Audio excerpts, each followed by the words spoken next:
All right.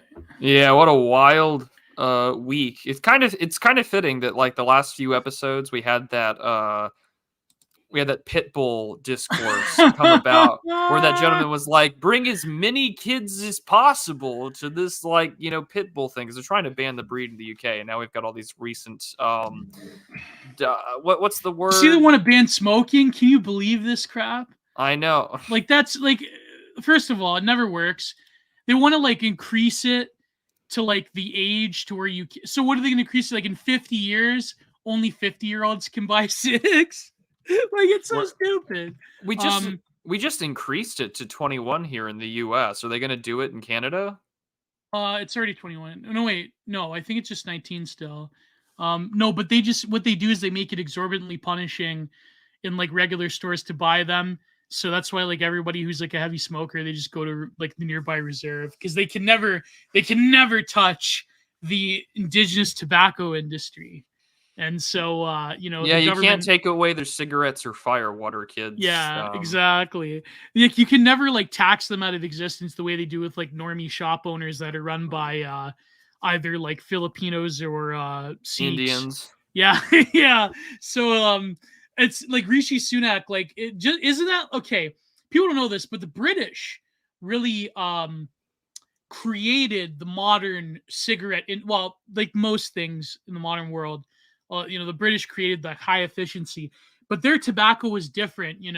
Like they created the efficient cigarette for mass consumption, more or less, in the Victorian era. And like cigarettes in Britain go back a long way. Tobacco in general.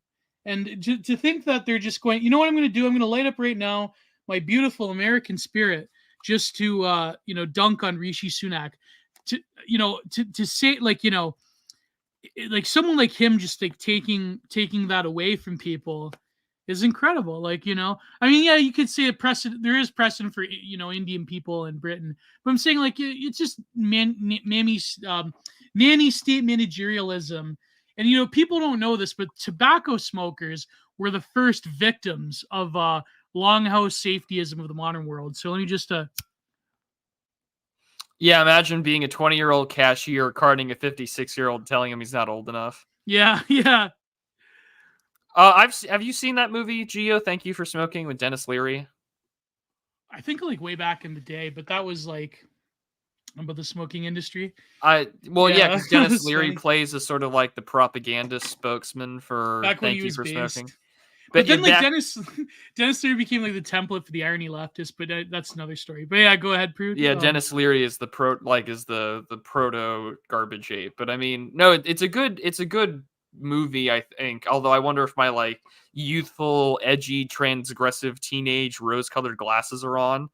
Because I wonder if I were to watch it now, I'd be like, yeah, this is kind of how the spin doctor works everything. Because could you Yeah. imagine Thank You for Smoking, but it's in 2023 and it's like the guys at Mm, Pfizer trying to convince people that a certain shot is totally safe. Like, is that your leads mom a into art. doctor? Like, does she have a degree? Has she been published in any peer-reviewed study journals? No. Well, then your mom's an idiot. And that's what it is because he goes to like a kindergarten school or career day or whatever, and he explains to people what he does. And yeah, it's like one of the little kids is like, well, my mom says smoking's bad for you, and he does the whole appeal to credibility. Your mom's a retard. She's not a doctor. She's never been published anything, so she doesn't know anything. So That's yeah, the base. it Base. probably is. It probably is the irony leftist, my heckin' science bro type deal. But yeah, I'm gonna go buy a pack of cigarettes later today. Now that we're talking about it. I try to limit it to a few cigs a week. I mostly just do the Nicorette lozenges because the gum is a bit too harsh. But yeah, thank you for. Thank you for vaxing. but That's so but like true.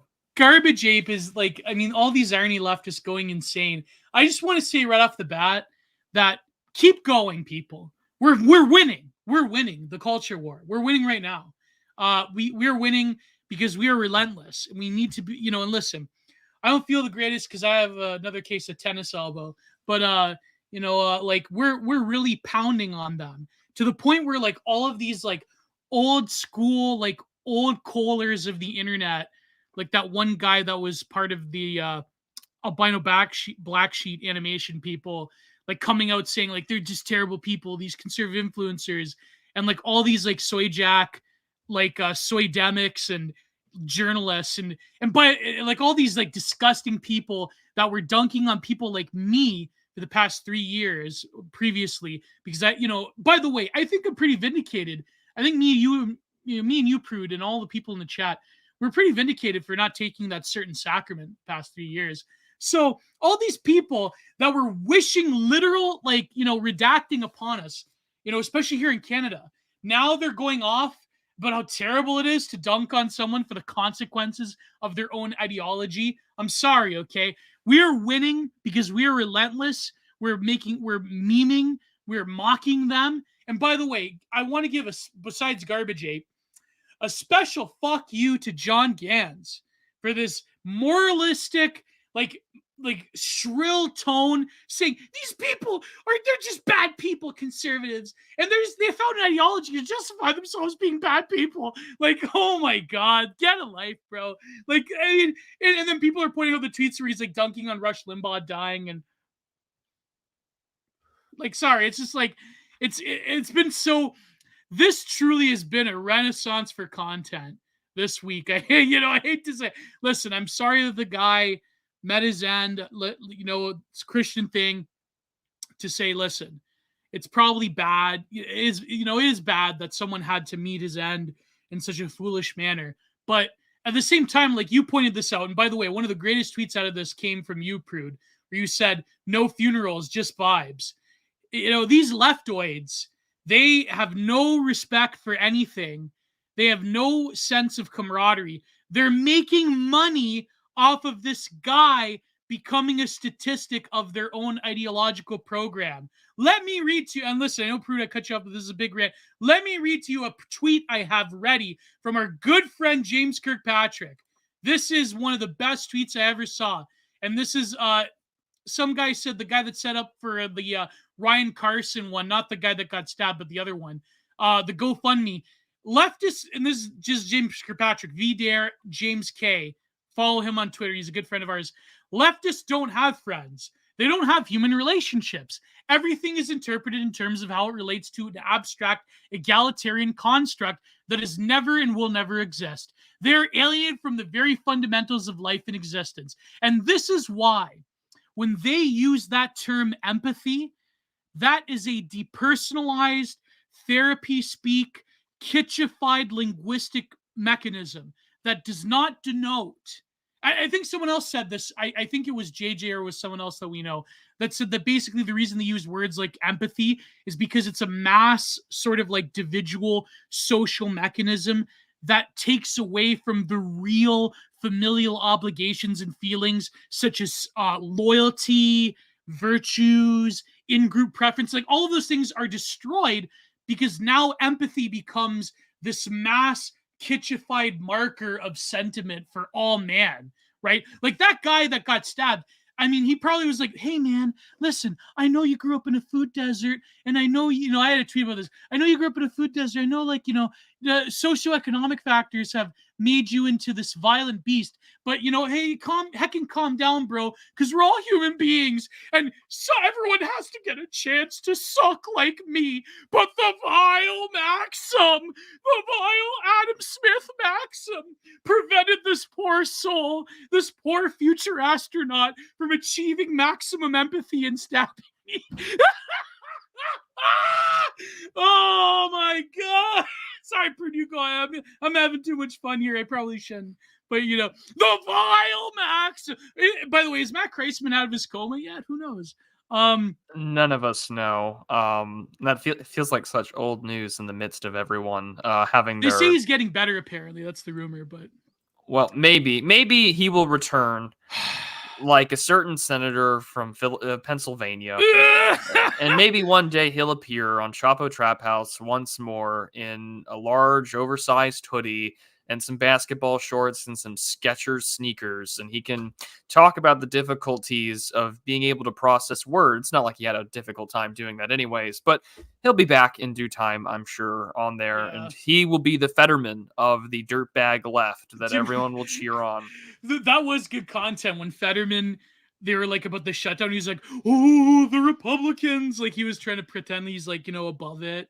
Like I think he knows. Like some handler told him about his Chapo-tard audience, right? Remember, like they were unironically. No, it was ironic. But they were like, "Yeah, Fetterman's based." Because, like, Dr. Oz is like a snake oil salesman, which Dr. Oz is a snake oil salesman. Dr. Oz is a piece of shit. Like, let's not kid ourselves. And everyone had their own take on it. They're like, oh, well, better a mentally ill, stroked out guy than a Turk or whatever. It's just like everyone came up with an excuse, and everyone had it. And then it's like, oh, well, candidate quality matters. And I'm like, you guys, and Trump is included on this. Trump is included. In Pennsylvania. It's just like, really? Yeah, of course candidate quality matters. You ran Dr. Oz and he lost to a retard. Like, come on. I love Pennsylvania, but Pennsylvania's a great state, but it's like, yeah, I mean, that was terrible. That midterm was, oh my God, that was brutal. Like, there's no other word for it. But before we move on, please, I don't see any super chats. Need those super chats to Prudentialist, Entropy, and on here on YouTube. We've got one whose name I'm not sure. I don't know if I can read all that, but we'll get. Shout out to Pennsylvania. Pennsylvania's great. Maybe I might move there one day. But we'll see what happens. Pennsylvania, I love Pennsylvania. A lot of great places. Whatever gets you out of either Buffalo or Pennsylvania. The People's Republic of Canada. Buffalo's pretty good too. I like Buffalo. I mean, I feel really bad for the Sabres because they're sort of like, Are you picking out which places to like move to and live to based on hockey teams? Maybe. Women, sports, yeah, let's go. I failed the Greer pledge. No, by the way, Dallas. Yeah, you're not a real Greerhead. I'm not a real Greerhead. Dallas destroyed the Avalanche yesterday, 3-1. That was amazing, and it was like in Dallas, so they played the "Puck Off" song by Pantera.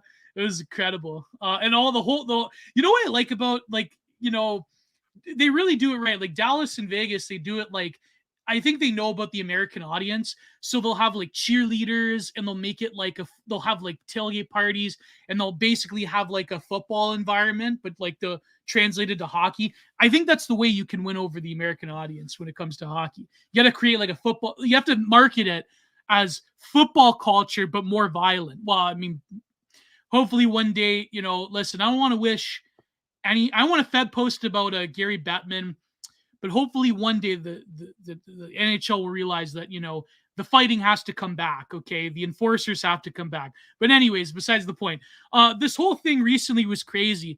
There was this one good follower of mine that I put in my video actually on the McDonald's commercial, the anime one.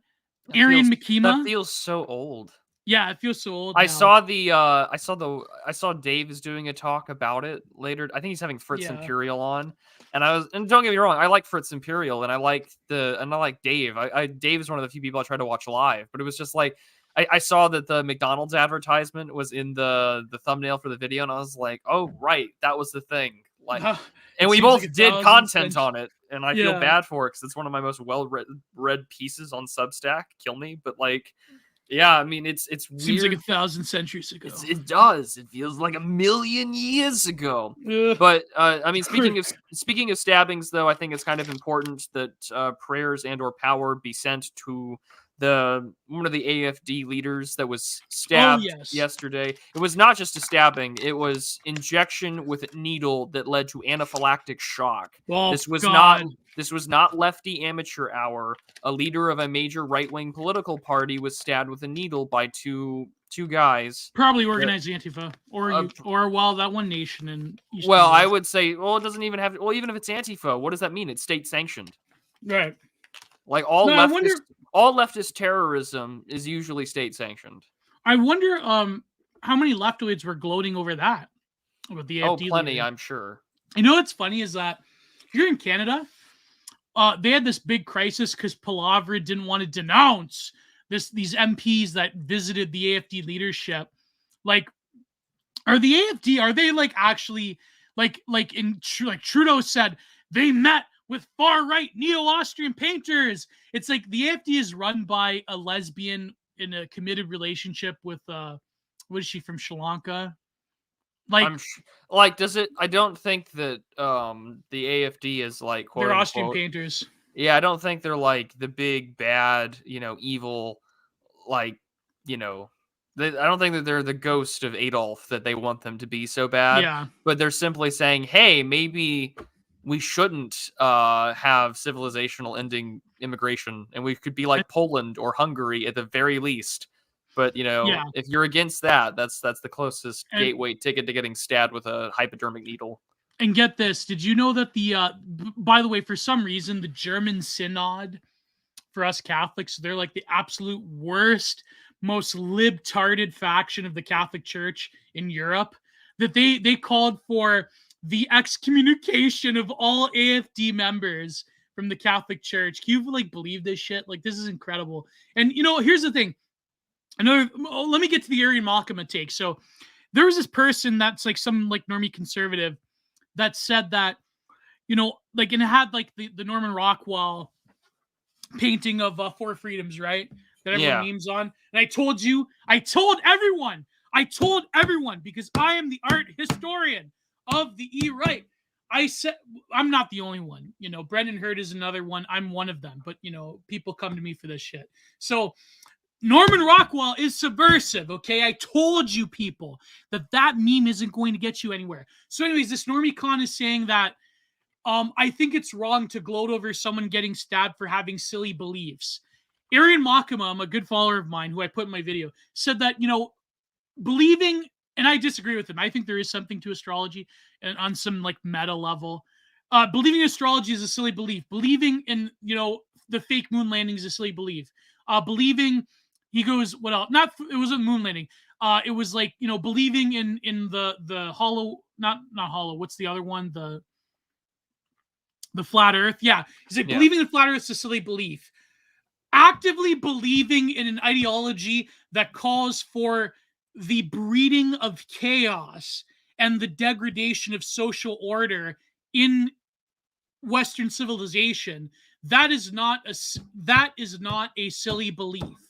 That is someone who's actively working to basically pull up the roots and cut off any stability to the society that we're living in. So, this is what the issue is. And yeah, okay, is it wrong to gloat over this guy? Fine. But like, yeah, it's wrong. Okay, it's not the Christian thing to do, blah, blah, blah. But it's not a silly, yeah, so Yiz the Eunuch, our good friend, said Antifa, anti-whiteism is not a silly belief. It's an evil belief that should be mocked and ridiculed. Exactly, 100% Yiz. Like that, it's not a silly belief to want the deterioration of the social order. And and listen, I don't mean to pull a normie conservative talking point, but who really gets affected by this is that people that actually have to live in these places, other people who are just as destitute. And apparently, what's crazy is that this guy that stabbed the journalist, he's not even like the poorest of the poor. He has like he was like working somewhere, and like he wasn't like a total welfare case. What does that say? Right, about their has some startling implications, right? But yeah, Mr. D is also another art critic of the E-Red. But I'm pounding on my table. I don't have a drum. Maybe I should have a drum. I should have a gong. Should be like a gong show, like. Well, Mr. D has the gong, so you might have to find a more traditional Brazilian or Italian instrument to You'll use. have the bid'em-bow. Or glockenspiel. I don't know. Yeah, it could be.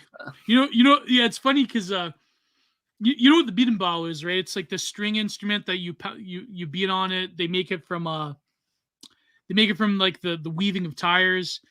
You look it up. It's actually, the band Soulfly actually uses this, because the Max Cavalera, comes from Brazil. So yeah, maybe I think I have a bid'em-bow somewhere. But anyways, yeah, so it's really funny because, like, yeah, it's not a silly belief. It's like, this goes beyond just having a silly belief of like, oh, well, everyone else is like a white liberal just like I am. And, that poor destitute person that probably grew up in food deserts and bad schools and racism, that, I'm going to like, listen, I'm going to have a rap with them. I'm going to say, listen, man, you don't have to like resort to car hopping. For those who don't know, car hopping is breaking into cars and stealing stuff from them. Do you call it car hopping in America? Yeah, it's the only Yeah. term I've heard. Yeah, it's same as in Canada. They call it car hopping. Um, so it's like, doing B&Es or car hopping. For those who don't know, B&E means breaking and entering.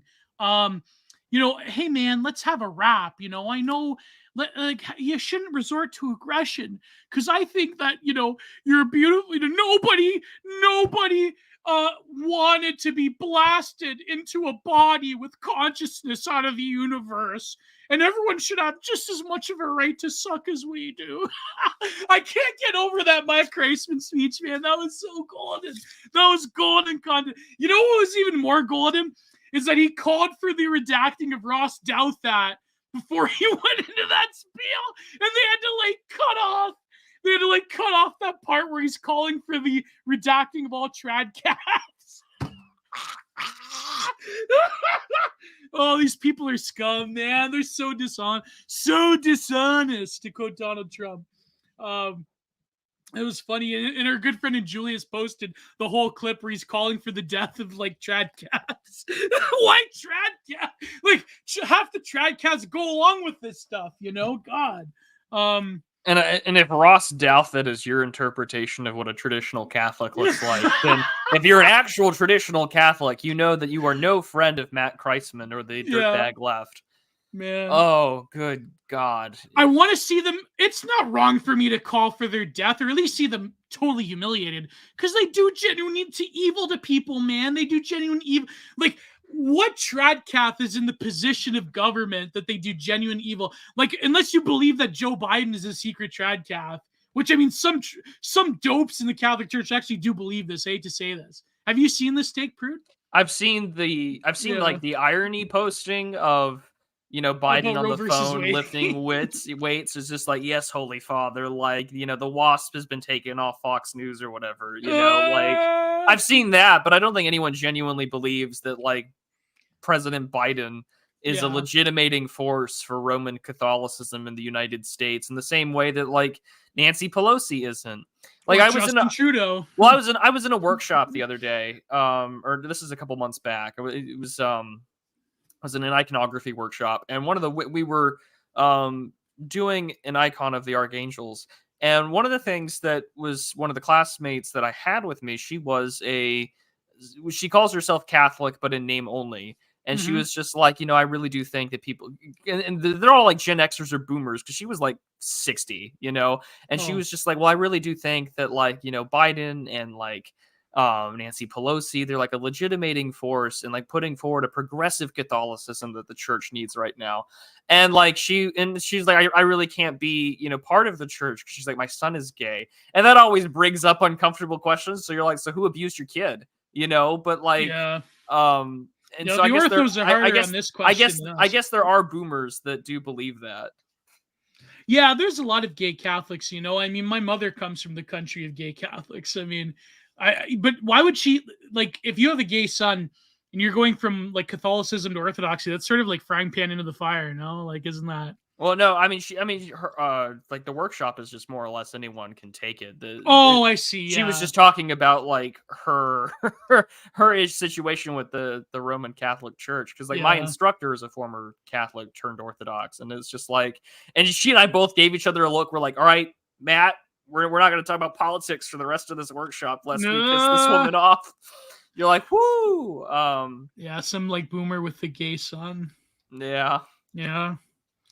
That's man. That it is what it is, but it is what it is. But yeah, to say that it's not even like, I get it. Like, America's got like the streak of anti-papal sentiment in the United States goes back to its founding. But I mean, holy cow! I don't think any actual Ross Douthat Catholic out there is looking at Biden being like, this is a good thing for the Roman Church. Oh God, that was funny. I remember during the midterms, Niccolo Salo posted those old like 18th century anti-Irish Catholic cartoons. Like, they were, oh man, they were brutal, man.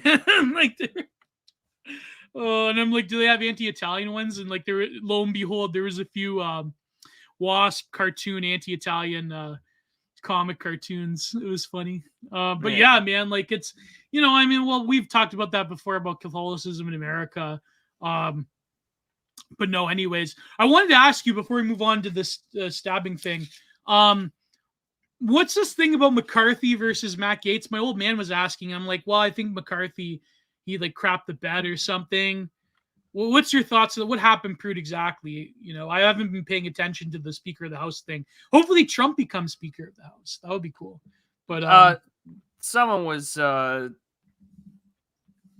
nominated Trump for it. So more or less back in January, there was a fight for the Speaker of the House. If anyone wants to remember as far back as when the new term came about after the 2022 midterms, and that now there was sort of an agreement laid out by the more staunchly conservative individuals, that including Matt Gaetz and a few other firebrand conservatives, where basically, Speaker McCarthy more or less could be, hey, you can be Speaker, but if you don't follow these conditions, you're out. yeah, And so Matt Gaetz more or less pulled the trigger on that. And it's been primarily overspending because there was a continuing resolution that was passed as like a 45-day stopgap measure. So the government's still funded until the next 40 some odd days now. And they pulled the pin on it, and there were just nearly enough votes to get it passed where he's been dethroned. There is now Representative Patrick McHenry, such a great American patriotic name from the founding, and it's this like 5'5" angry little neoconservative manlet. And he slammed the gavel down so impotently. Oh, that was incredible. It was very, very homosexual in the way that he did it. Just like this impotent masculine rage of someone who's just been cucked out. And this is what they get mad over. They don't get mad over borders. And this is something that Ben Braddock was talking about. They don't get mad over borders. They don't get mad over the fact that like people get stabbed in the streets. They don't care that people are dying of overdoses by the hundreds of thousands a year. No, they're upset because they can't play ball. And their ball had been taken away from them by the very procedural means that was meant to keep it out of them. And I'm not like a big raw democracy guy by any stretch of the imagination. Of course. It's just like, get fucked. So the question now becomes going to be the Speaker of the House that will have to be debated upon. We don't know. The more interesting thing, of course, is that this is sort of the death of what gets called the quote-unquote young guns. There was a book about this, about the new young conservative leadership. And if you notice on the front cover of that book, it was Eric Cantor, who retired in the 2018 midterms. He said he's not going to run for re-election because he was anti-Trump. Paul Ryan, and last but not least, Andrew McCarthy of California. And all three of them are out. And two of those people were speakers. The other one, I think, served closer, was like the majority whip or something like that. So it really does illustrate that, you're seeing more and more challenges to sort of this GOP orthodoxy, and you're getting this sort of like America First light in the Trump sense, not the Nick sense of the term. But who knows? I mean, it's still an unfolding event. But yeah, there's no Speaker of the House right now. There's this, Speaker pro tempore, which is that McHenry guy. And I don't know what it is with the Carolinas and having effeminate homosexual members of Congress and Senate. Well, yeah, Tim Scott. I mean, come on. Like, and Tim Scott too. Yeah. I'm dating a nice Christian girl. Eat shit. No, you're not. Just, You think Nikki Haley's a lesbian? No, Nikki Haley's married and has had children. I don't think she's a lesbian. But most lesbians have had children. Sure, but yeah, probably not her, though. She's not beating up anything so far as I know, and she doesn't have enough black eyes to.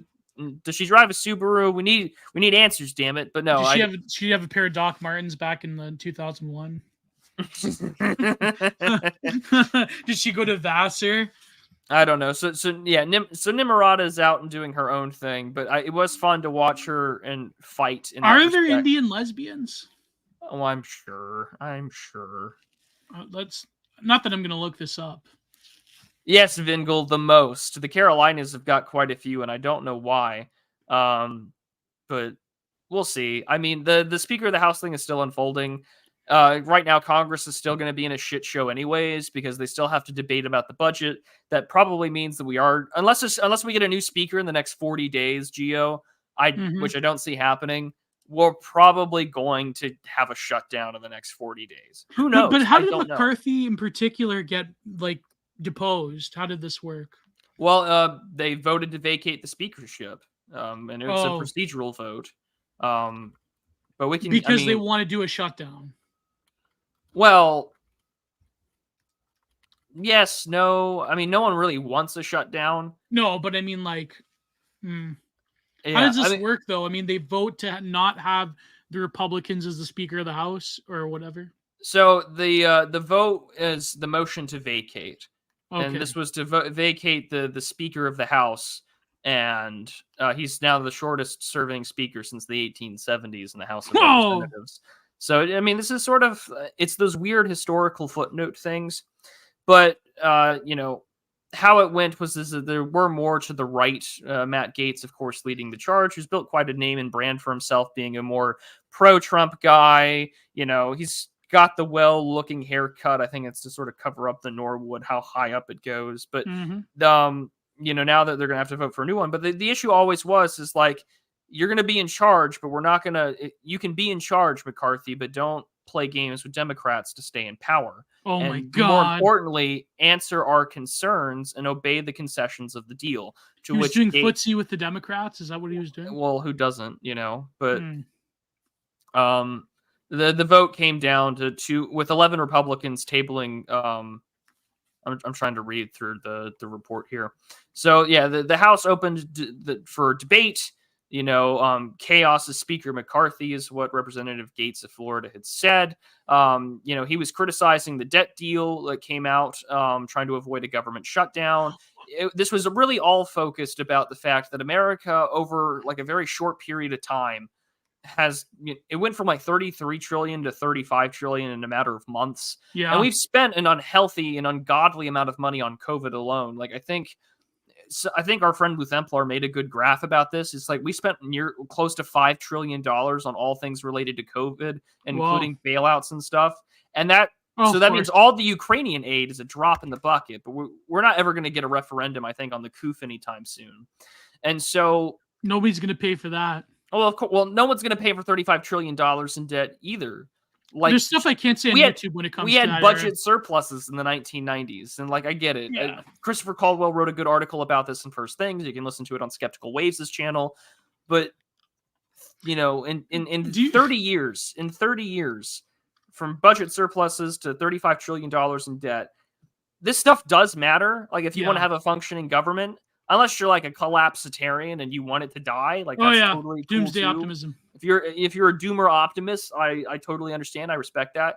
But when I used to be younger and I was a little more involved in party politics, like, canvassing and strategizing and stuff like that, I used to remember sitting in on meetings about how do you make the budget important to people? How do you make the deficit an issue that matters? Why do these pocketbook issues matter? Well, they matter in sort of that, like, Representative Kemp sense, where, like, they matter because this ensures the functionality of the state. They matter as it ensures how the government is spending its revenue and how it's collecting revenue for the purposes of our foreign policy, which has always been more or less predicated, depending on if you buy into William Appleman Williams's theory, that it's always kind of been predicated on, like, market access and how do we use that for revenues for the state.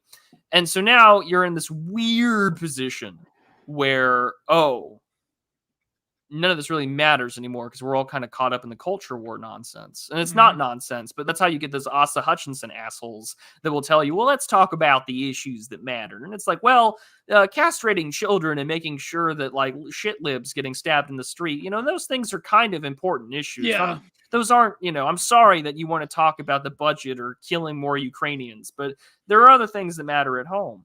And so they think it's killing more Russians, but actually statistically it's just end up translating to killing more Ukrainians. Oh, as a side note, speaking of Ukraine, this is from PBS earlier today, that Russian President Vladimir Putin says that grenade fragments found in the bodies of the victims of Prigozhin's crashed plane. Oh my God. Or Ukrainian? Or American? They just said grenade fragments, an external impact. Yeah, I mean, I said that maybe Putin at the time may have been involved, but I think really, I mean, Bogosian had a lot of enemies, and at the time it would be, you know, I talked about this with Gore and Constantine in the War Report. Like at the time, it would have been politically disadvantageous for Putin to go along with that because he was doing the whole the BRIC summit, and it would make Russia appear like a backwater of corruption and extrajudicial killings. I think probably America and the Ukrainians did it. Maybe. I mean, that's probably a good possibility. Or it could have been any of the other oligarchs that hated him. I mean, he had a ton of enemies. So I don't know. We'll see where the investigation goes. But anyways, about the debt and the budget. But did you have a point about that? Or, these issues do matter. And I mean, they're Yeah. going to matter every time we talk about budgets and appropriations. And these are going to be the issues that Republicans used to win on. I mean, that stuff doesn't matter anymore, but no, it doesn't matter anymore. But I mean, like even Dick Cheney during the Iraq War, it was just like deficits don't fucking matter. Like we don't care about deficit spending anymore, and that's the way that it's been for quite some time. Where there used to be the more, and this is the thing that everyone forgets about, like the Tea Party, and this like the Tea Party was not at one point in time. The Tea Party was not a Koch brothers rah like we hate like proto MAGA stuff. I mean, the Tea Party was more or less a grassroots concern about the issue over government spending. It kind of was proto-MAGA. It was. Yeah. And before MAGA was a thing. Before MAGA was a thing, you had the Tea Party before it got like crushed into, obscure nothingness. Special interest took it over. They funded it. Yeah. Yeah. And so, the primary concern was sort of like a right-wing concern with Occupy. The left was more or less all bitchy and moany about the issue over, oh, well, government, bailed out the banks, didn't bail out the people. And whereas the right was like, why the hell is my government spending my tax dollars this way? So you kind of see this weird sort of class bit play out there. Yeah. Not that I buy into 100% of all things class analysis, because the real third rail in America is race, not class. No, but I remember back in the day when Ron Paul was doing the like Audit the Fed book tour and like the Ron Paul revolution. Wasn't the national debt like 10 trillion or something? It was like 20 trillion or no, it was like way smaller. Yeah. And he was like saying, this is terrible. This is the end of our democracy. But now it's like 25 trillion or 35 trillion. The national debt in 2012 was 15.6 trillion. Oh my God, I was close. I was close. Yeah, Ron Paul, because Ron Paul used to say 15 trillion. And now it's like 25 trillion, and it's just going to go up and up and up. So America can do a number of things. I mean, they're talking about like foreign currency buy-ops or buying or whatever, like basically using foreign currency for quantitative easing. I mean, they could basically just forget about it, and that would like cause chaos, or they could buy back their own currency, or like, I mean, there really is no other option besides like, but maybe debt doesn't matter. Who knows? I mean, I'm starting to be a bit more skeptical. Debt only matters. Stuff. Debt matters only as so far as to whether or not other nations start calling them out on it. Yeah, if China and Russia, and if the BRIC nations. But then again, I mean, I don't think it's as apocalyptic as the average like third worldist or Hazoid or even Duganist makes it out to be. Obviously, I mean, they could severely. I think China and the other BRIC nations, if they were to all of a sudden dump American currency for whatever Shanghai cooperation thing there is, Alex Jones was talking about this back in the day, the special drawing rates. Although Alex Jones had a Kohler point recently, but we'll not get into that. But no, he was talking about like, oh, the special drawing rates are going to do it. They're going to abandon the American dollar. And it's like, it's funny how Alex Jones hates the empire, but saying like, if they abandon the American dollar, then we're all screwed, and like the empire is going to go down with us.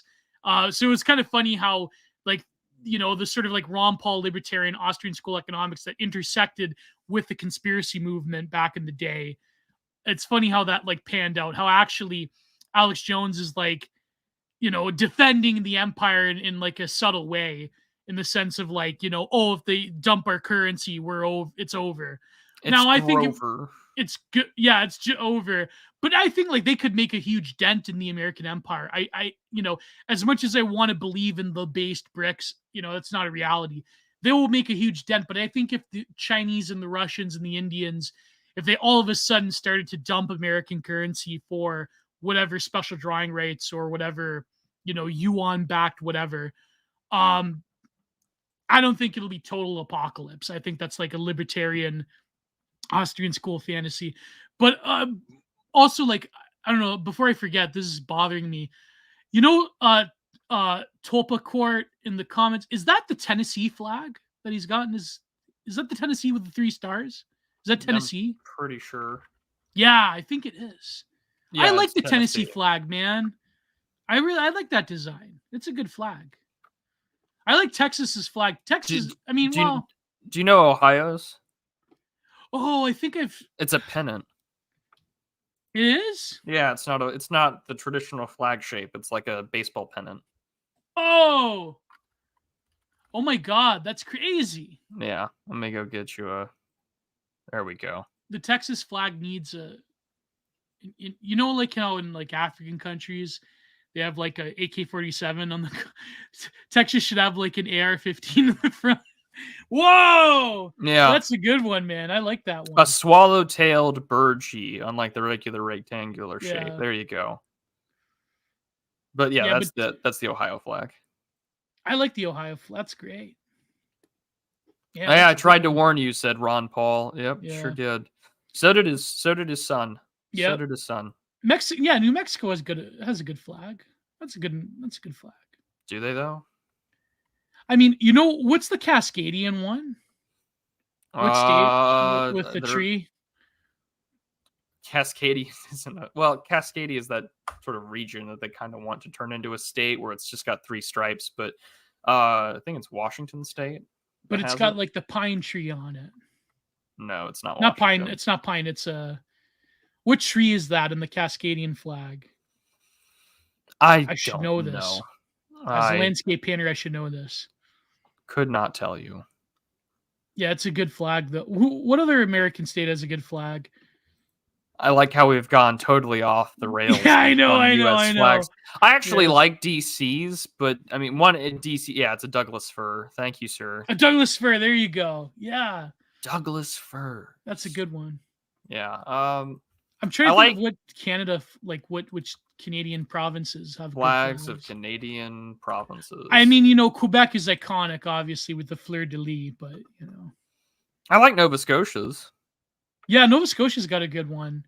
I mean, to tell you the truth, Ontario has a decent one, but like, I'm just gonna.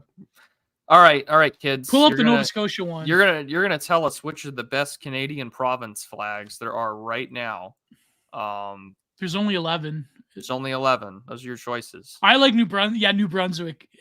New Brunswick and PEI is pretty good. Yeah, the fleur de lis goes great on anything. It's so true. Well, because the fleur de lis has so much history. Nunavut. Is that how you pronounce that? Yeah, Nunavut. Yeah. Nunavut. Okay. I don't see, like, if you think I'm going to illustrate my American ignorance on geography, I couldn't tell you where any of these fucking places are, except where Nova Scotia is. Nunavut's very far north. It's the farthest north. If you just go up, you find Nunavut. Gotcha. Well, I like Prince Edward Island. Yeah. My old man's foreman, he went back to PEI. These are all incredibly like based, more Anglophonic, Francophonic flags. These I know great. It's so tragic. These are so cool. And then you think about, there's nothing but like Ukrainians and Indians that live in Canada. And impossible people, beyond people. So true. No, that's what I mean. Like these flags. Go on a rant. I'm getting a phone call.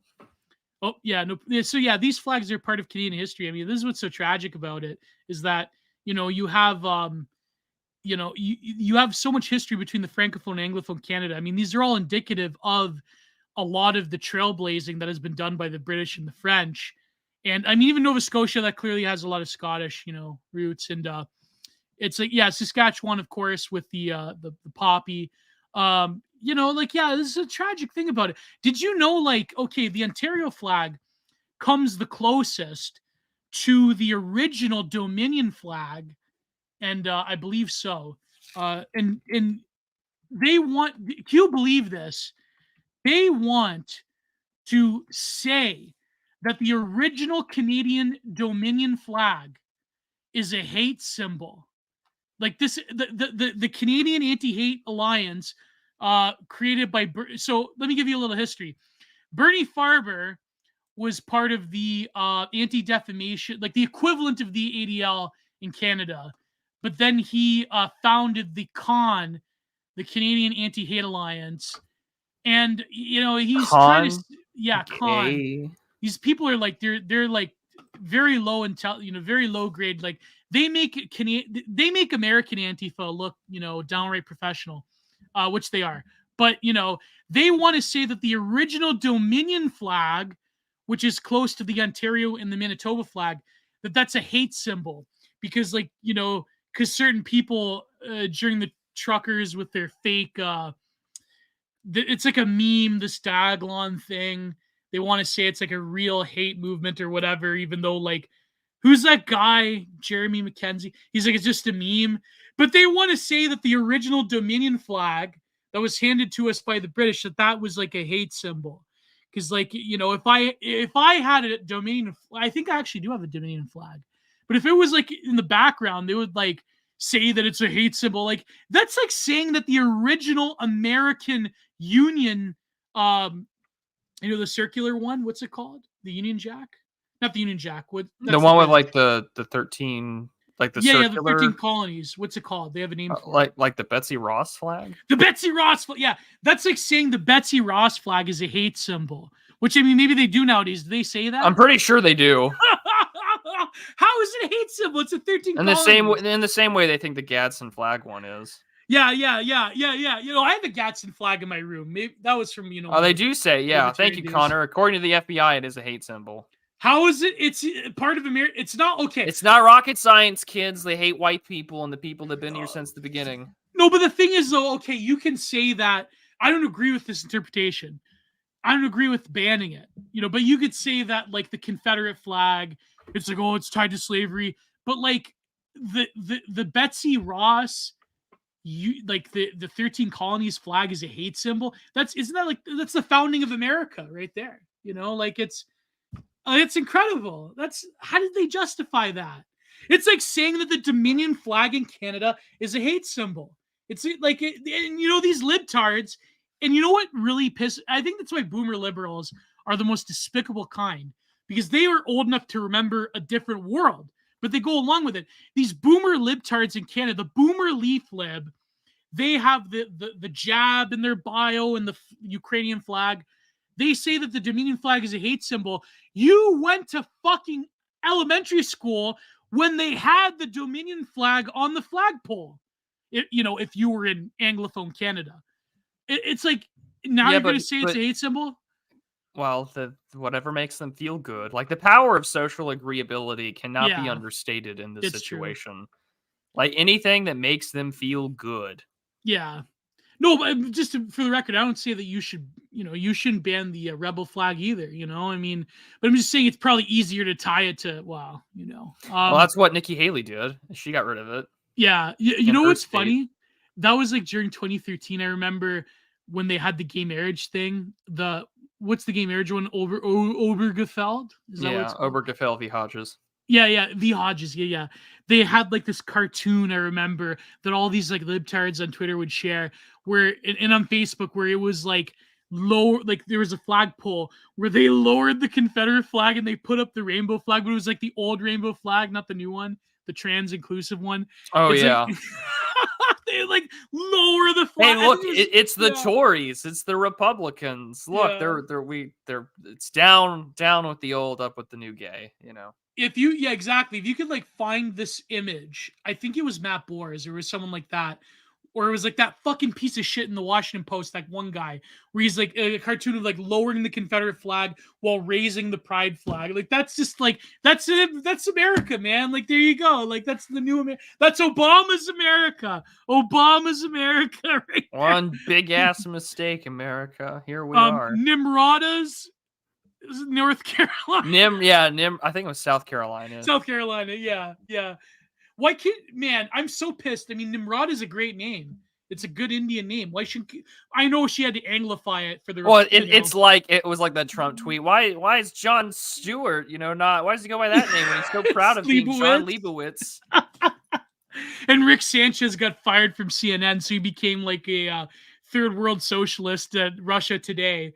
Um, he got fired from CNN because he said "you people" like John Leibowitz.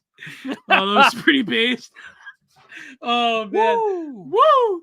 But but Rick Sanchez, like, he thought that because he was a Latino, he's like, oh, I'm immune from this stuff. But he's like, nope, no, you're not. No, you're not. No, you're not.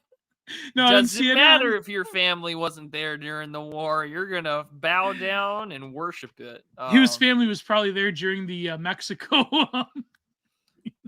the War of Independence. Or what do they call? What does the Texans call it? They call it the War of, the one they fought Mexico. For what, Texas independence? Yeah. But of course, the Mexicans they call it they call it something else that's like libtarded. Oh boy. It's fun. It's funny. I remember this back in the day. I was like arguing with my old man.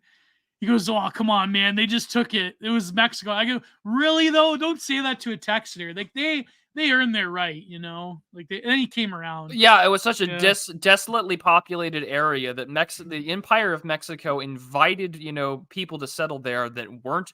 This is the tale of people capable of handling the natives. Yeah. Well, that and the tale of It's a tale of migration, ladies and gents. If you bring in a bunch of people in the name of immigration and economic cultivation, eventually they will settle down, develop a sense of identity, and try to secede from you and go to war over it.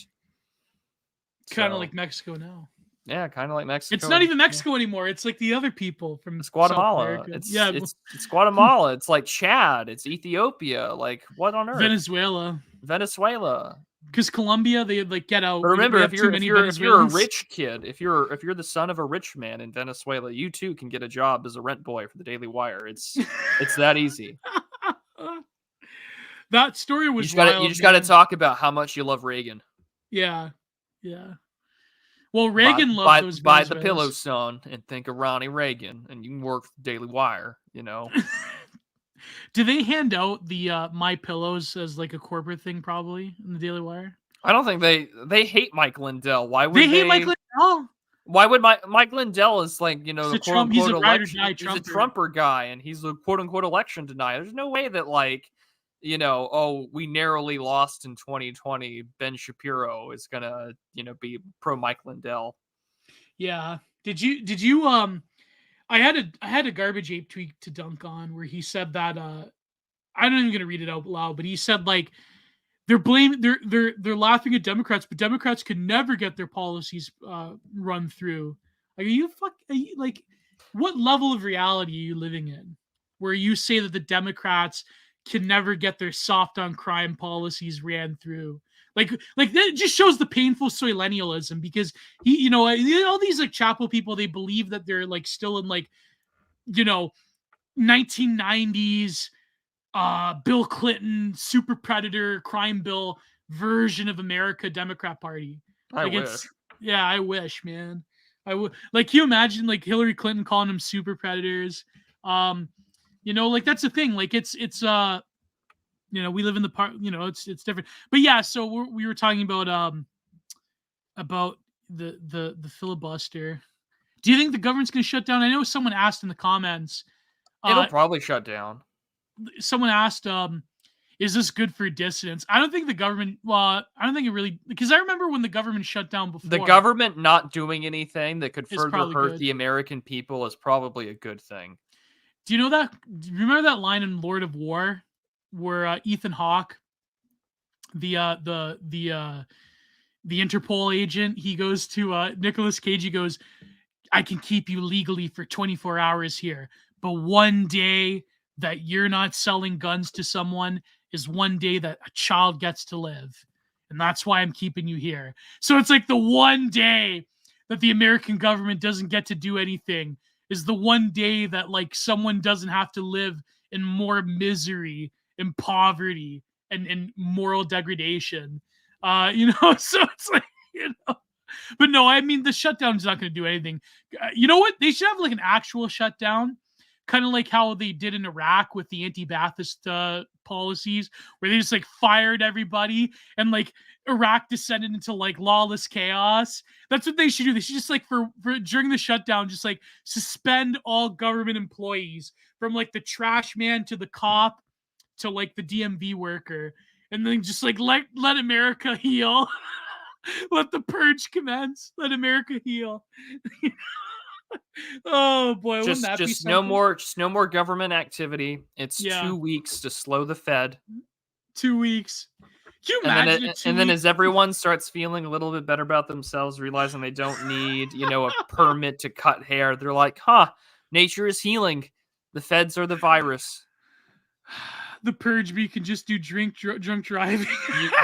Look, Marbly, you can do that right now. Not that I'm encouraging it, but no one's stopping. The government doesn't want you to know this. Government doesn't want you to know this, but you can drink and drive anytime you want. I've had 12 beers and I drive everywhere I fucking go. I actually listen. I know I'm gonna sound like a moral F slur, but I don't like drunk driving, man. Don't drink and drive, for fuck's sake. Don't drink and drive, because you know why? Don't drink and drive, because like I think like it's morally abhorrent to make other people suffer for your carelessness. You know what I mean? I think that's probably there's a reason why you're charged with the closest thing they can do to a murder charge. You know what's most funny? Of the time they do elevate it from vehicular manslaughter to murder. Yeah, but you know what's funny is that during the CVidian era, they were comparing it to drunk driving, but I'm like, drunk driving is an active thing. It's not a passive it's not a medical decision that has sufficient ambiguity to it. I'm choosing my words carefully for YouTube, but I think you could probably say more nowadays. It's like, you can't compare it, like these libtards in Canada, especially. There was like, people that wrote for the Globe and Mail saying that if you're not getting the sacrament, that it's like drunk driving. So you put people at risk. But then we know that this particular sacrament had no effect on transmission of let's call it root beer. Skittlebrow. That's a Simpsons reference. Skittlebrow. He's like, I think you had that in a dream. So yeah, transmission of Skittlebrow root beer. For YouTube's sake. So we know that it has no. So the whole argument with drunk driving is nonsense. But these libtards were like, oh, but it's like drunk driving still. It's like not having your seatbelt. It's like, okay, but it's so like those 3 years were the most like crazy. I know people like, a lot of even dissidents are like, move on. It's not a real issue anymore. But it's like, the craziness of it, I think, has lasting implications. And I'm not just saying this because I had to like theory sell, I was theory selling the whole time, kind of like a Gombin writing these blog posts, but it's like, yeah, a little bit, comes up in my book as well, that the previous 3 years, but it's like, like, man, it's the world really went crazy. But anyways, I'm just fucking rambling right now. To compare drunk driving to that was sort of stupid, but don't drunk drive. But yeah, the government shutdown, okay. My opinion is like, it's kind of like the shutdown back in the day with Ron Paul. It's like, it's just a spectacle, and they're gonna get their way anyways. Well, we had that too under Trump, or under Trump, the debt ceiling thing. Remember the debt ceiling? We've had debt ceiling debates. We've had government shutdowns over omnibus bills and continuing resolutions. Welcome to the government shutdown, same as the last government shutdown. Do you remember that one in Texas? What was her name? Abortion Barbie, with her like pink runners. Her name was Betsy something, right? Not Betsy DeVos. It was no. Senator. Oh, I'm just gonna look it up. State senator who filibustered abortion. There were like think piece writers in Jezebel. Well, she ran for Wendy Davis. Thank you. Wendy Davis. Yeah. Yeah, she ran for governor and lost epically. Yeah, of course. No, because she like they were writing think pieces about her, about like how that was such a brief symbol for like a working, like a woman who's like in her jogging shoes because she's got a long fight and she wants to be comfortable, and she's like an Superwoman, and it's like all. Then she lost, and nobody cared anymore. But I was gonna say, Prude. I know, like we Because talk it needed about. it. Because it needed. Because here's the thing with when it comes. This is the nice thing about a secret ballot with democracy, quote unquote, Yeah. is that even if your wife is a diehard like Wendy Davis supporter, Oh she God. will never know that you voted for Greg Abbott in that election. And you'd be like, yeah, honey, I totally voted for Wendy Davis. You know, I voted for hashtag Greg women's Abbott. rights are human rights. And you're Yeah. like, that fucking bitch. You know. But like, why did it's a real interesting question. Like, why did Beto That's the O'Rourke last time take I do off? foreplay. That's man, I had to lie to this woman about how the fact I voted. I don't even know how to vote, anything to get the chance, you know? It's like that Always Sunny episode where he like Yeah. tries to hook up with an anti-abortion activist. Oh, was that an real episode? It was like reverse. Yeah. Yeah. That was a real episode? Yeah. Oh my God. Sinners in the hands of an angry God, no cap. Oh, Jonathan Edwards, I'm not Gen Z, but yeah. Did he was gonna be like the white Obama, but then like he cheated on his cancer-ridden wife? That was crazy. You're thinking of the other Edwards. What Edwards am I thinking of? You're thinking of Senator Edwards. Yeah, Senator 2008. Edwards. He was John Edwards. Well, and yes, he did cheat on his wife. He's referencing Jonathan Edwards, born 1703, died in New Jersey in 1758, considered one of America's last Puritans. Whoa, that's great. I was referring to the Democrat. Yeah, he's the grandfather of Aaron Burr. Whoa, that's crazy. But yeah, sinners in the hands of an angry God, freedom of the will. Like, if you want to understand like early American Christianity, go read Jonathan Edwards. Man, I should read this stuff. Because was this before what they called in like New York and Pennsylvania? They had like the religious revival. What did they call it? The Second Awakening? Is that what they call it? The Great Awakening. There's been like 3 great quote unquote Great Awakenings in America. I believe the second one is the one that produced Mormonism, if I recall. Let's find out. Second Great Awakening. Yeah, but I was gonna say about the abortion Barbie, like 1790 to 1840. Now, when was Joseph Smith born? Oh, he was born around that time, I think. Let's go find out. He was born 1805. Died. Yeah. He was assassinated in 1840. So I guess, yeah. Yeah, it was the second one because they say that he cobbled together a lot of the Second Awakening, like schools or like sects, if you want to call it. But no, I mentioned this because like I remember when the abortion Barbie thing was happening, and like it's crazy, like the way that Texas is. I feel like so like mortified for, base Texaners like yourself, Prude, because like you figure that the Republican Party has like per capita, a state with per capita some of the most amount of Republican voters, yet the Texas GOP is like an utter shambles, and they just really have like failed their constituents like, consistently.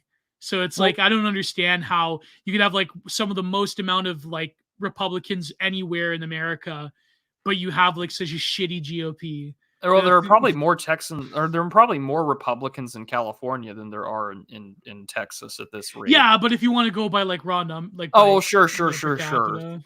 Yeah. But I mean, the real issue, of course, is that one, the Texas GOP still thinks it's like 2002 and like Rick Perry is governor, and like the idea of Democrats winning an election since like the 1990s is gone forever, and that's clearly not true with demographics. And then secondly, like Greg Abbott operates in the same problem that all like line go up GOPers have, which is, Texas conservative business policies are what bringing people here. And I'm like, congratulations, Greg, you're voting you're importing libtards. Yeah, you're bringing libtards. Yeah, importing libtards. And they're gonna turn Texas into California. Well, who works in those places? Californians do. So with that being said, it's just like, yep, here we are. We're encouraging people to move here. But then it gets more awkward. And this is a point that Scott Greer and numerous other pundits have pointed out just by raw data, is that it's the recent transplants from California that voted for Ted Cruz in 2018 more than the native Texans that voted for Beto O'Rourke. And of course, now with Texas being like more or less 50-50 white Purple versus state. Everything else. that sort of minority majority thing. Sorry, I just noticed the super chats here. We make one joke about drunk driving, and we're back to. But then we put our serious hat on. We put the serious hat on. You know, I got to get one of these days. What we should do, Gio, the next time that we're on camera, we should get like the paper hats. And we should do the serious hats thing. But then then that'll get screenshotted and used against us forever. So I'd rather not. Someone edited serious hat on me. A serious fez. Yeah, I think someone put serious hat on my fez. But no, it's just like that's what I mean. Like the Texas GOP just makes me sad, man, because they could turn Texas red again, but like, you know, they would have to know better. They don't govern. They don't govern like it. That's primarily the real issue I have with it. Is that when they do culture issues, they never like fix property taxes. Fuck, man. Do you know how expensive it is on property taxes alone? I get it. We don't have an income tax here in Texas. Yeah. That's more or less, it has been officially, like, it's outlawed in our Constitution. No property tax ever. But they don't have the will, and they don't ever do anything. They're beautiful losers. They're not going to govern in a way that is effective. And so they impotently will get all up in arms. And what's worse is that the guys that are good at it, like Ken Paxton or a few guys in the state house, what happens? Well, it doesn't matter. The federal government is just like, nope, sorry, sir. Your ban on drag queen story hour is an affront to the First Amendment of the United States Constitution. We will use the entire power of coercive federalism to ensure that your children see drag queen genitals. Yeah. Like, it's bullshit. Just start defying the court. I would love it if someone did that. Everyone gets upset every time I say that Greg Abbott should just like keep doing things to defend the border. And they're like, don't these idiots understand that they can't do it legally? And I'm like, I think you've lost the mandate. You lost the plot. Yeah. You lost the plot, brother. You lost the plot, because at a certain point you lose the mandate of heaven when you're importing more people than, you know, trying to maintain your mandate here at home. So yeah, Greg Abbott should just throw out as much barbed wire as humanly possible. Kick out the border agents by force with the state National Guard, and either start setting up towers and more border wall. Bring back the Minutemen. Or just start, you know, saying contact front at some of these fucking places that have been receiving aid and guides and visas and travel coupons from various foreign governments and religious nonprofits. Or you know, you could like, if you could rig the Texas state, the state Supreme Court, if you could like, you know, have a based world legal apparatus the way that, like, you know, how Soros funds these local DAs, you know, you could have it where if you have like Minutemen that volunteer, not to say that I want people to be redacted, obviously, but I wish that like the system in general discouraged mass migration to where it would lower the possibility of people losing their lives. But say you have someone defending their property against a border hopper. This has happened with Mormon people, for instance, in New Mexico and Texas on the border. You know, say the Attorney General kind of looks the other way when it comes to someone defending their property against someone who's coming in here legally. Nullification in that issue, yeah. Well, hey, the Democrats do it all the time with crime, as we can see. So yeah, they sure do. And so, the guy that everyone's sort of poking fun at, he's not the only one. Yeah, but that's what I mean. Like, there's been like two in Europe and 2 here in the United States. You know, I said this to my, and this might piss some people off. Maybe not. Who knows? I said this to my GF because I was talking about this Night Owls episode. And I said, like, you know, in America, the closest you could get, I think, to based world under current conditions would kind of be someone like Patrick Casey, or someone like, you know, a more like a Pat Buchanan of the 1990s, like someone who's more of a aware paleocon. You know, I mean, someone who's not like, you don't have to have like some purity spiral about their based world bona fides, but someone who's like on the ball, who has pragmatic solutions to things, kind of like a Pat Buchanan. That, I think, is probably the closest you can get. Because because the Democrats, what they do is, as we know, as we've seen with the stabbing thing, is that they have managed to weaponize whole underclass populations for various purposes. And they've managed to make it so that Soros and other network-funded attorney generals and law people in the courts look the other way. And so imagine if the Republicans were that suave. Not to say that it would work one to one, but in a state like Texas, if you had Minutemen who had to defend their property against people, against cartels, and you had the attorney general look the other way and basically, get them a slap in the wrist, they don't have to return their AR platforms. Oh, like, They, well, it's like with Antifa having defense lawyers that are like, I am Antifa. yeah. Did you see that one attorney DA in Oregon where he held up the book, the Antifa cookbook? Do you remember that one? Yeah, that's what I Yeah. mean. Like, Yeah, this is what you're up against. there are people like our friend Tell me how Patrick Casey. politics aren't existential. Yeah. No, there's people like James Kirkpatrick. There's people like even Scott Greer. There's people like that are even higher than them, like people that are semi-professional, like Charles Haywood, like who else am I thinking of here? Who would be like a based pundit that's semi-mainstream? Like Great question. But there are people that are out there that say, listen, the Republicans, if they want to survive, if they want the right wing to survive in America, if they want, founding stock Americans or whoever, even Ellis Islanders, whatever, who cares?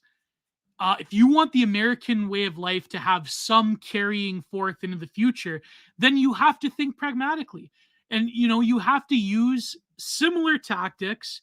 You have to use pragmatic tactics. And a lot of that includes the weaponization of the court systems to say that our radicals or people that are just common American people that are defending themselves, like on the Texas and New Mexico border, to say that, that they can be looked the other way, the way that Antifa criminals are looked the other way when they commit acts of violence. So Philip Danny right here, he's a paralegal. He said, I forget, are you a paralegal or are you a full-blown lawyer, Philip? I forget. I was working in the courts. I confirmed that Gio is right, at least on the right track. Assistant DAs often drop charges null pro se for misdemeanors and lesser felonies. So there has been cases, for example, I guess Keith Woods would be considered semi-mainstream, but he's about to interview, or he's going to interview tomorrow. Richard Hanani. The crossover I would have never thought would have happened, but I guess Richard Host was the one that said yes to that invite rather than Richard Hanania. I guess Keith Woods, he pulled up the old counter-currents essays. Hey, Richard. I hope that Keith Woods does a joke where he like introduces him as Richard Osteen. No, but the point being is that there are people that you have to think this way.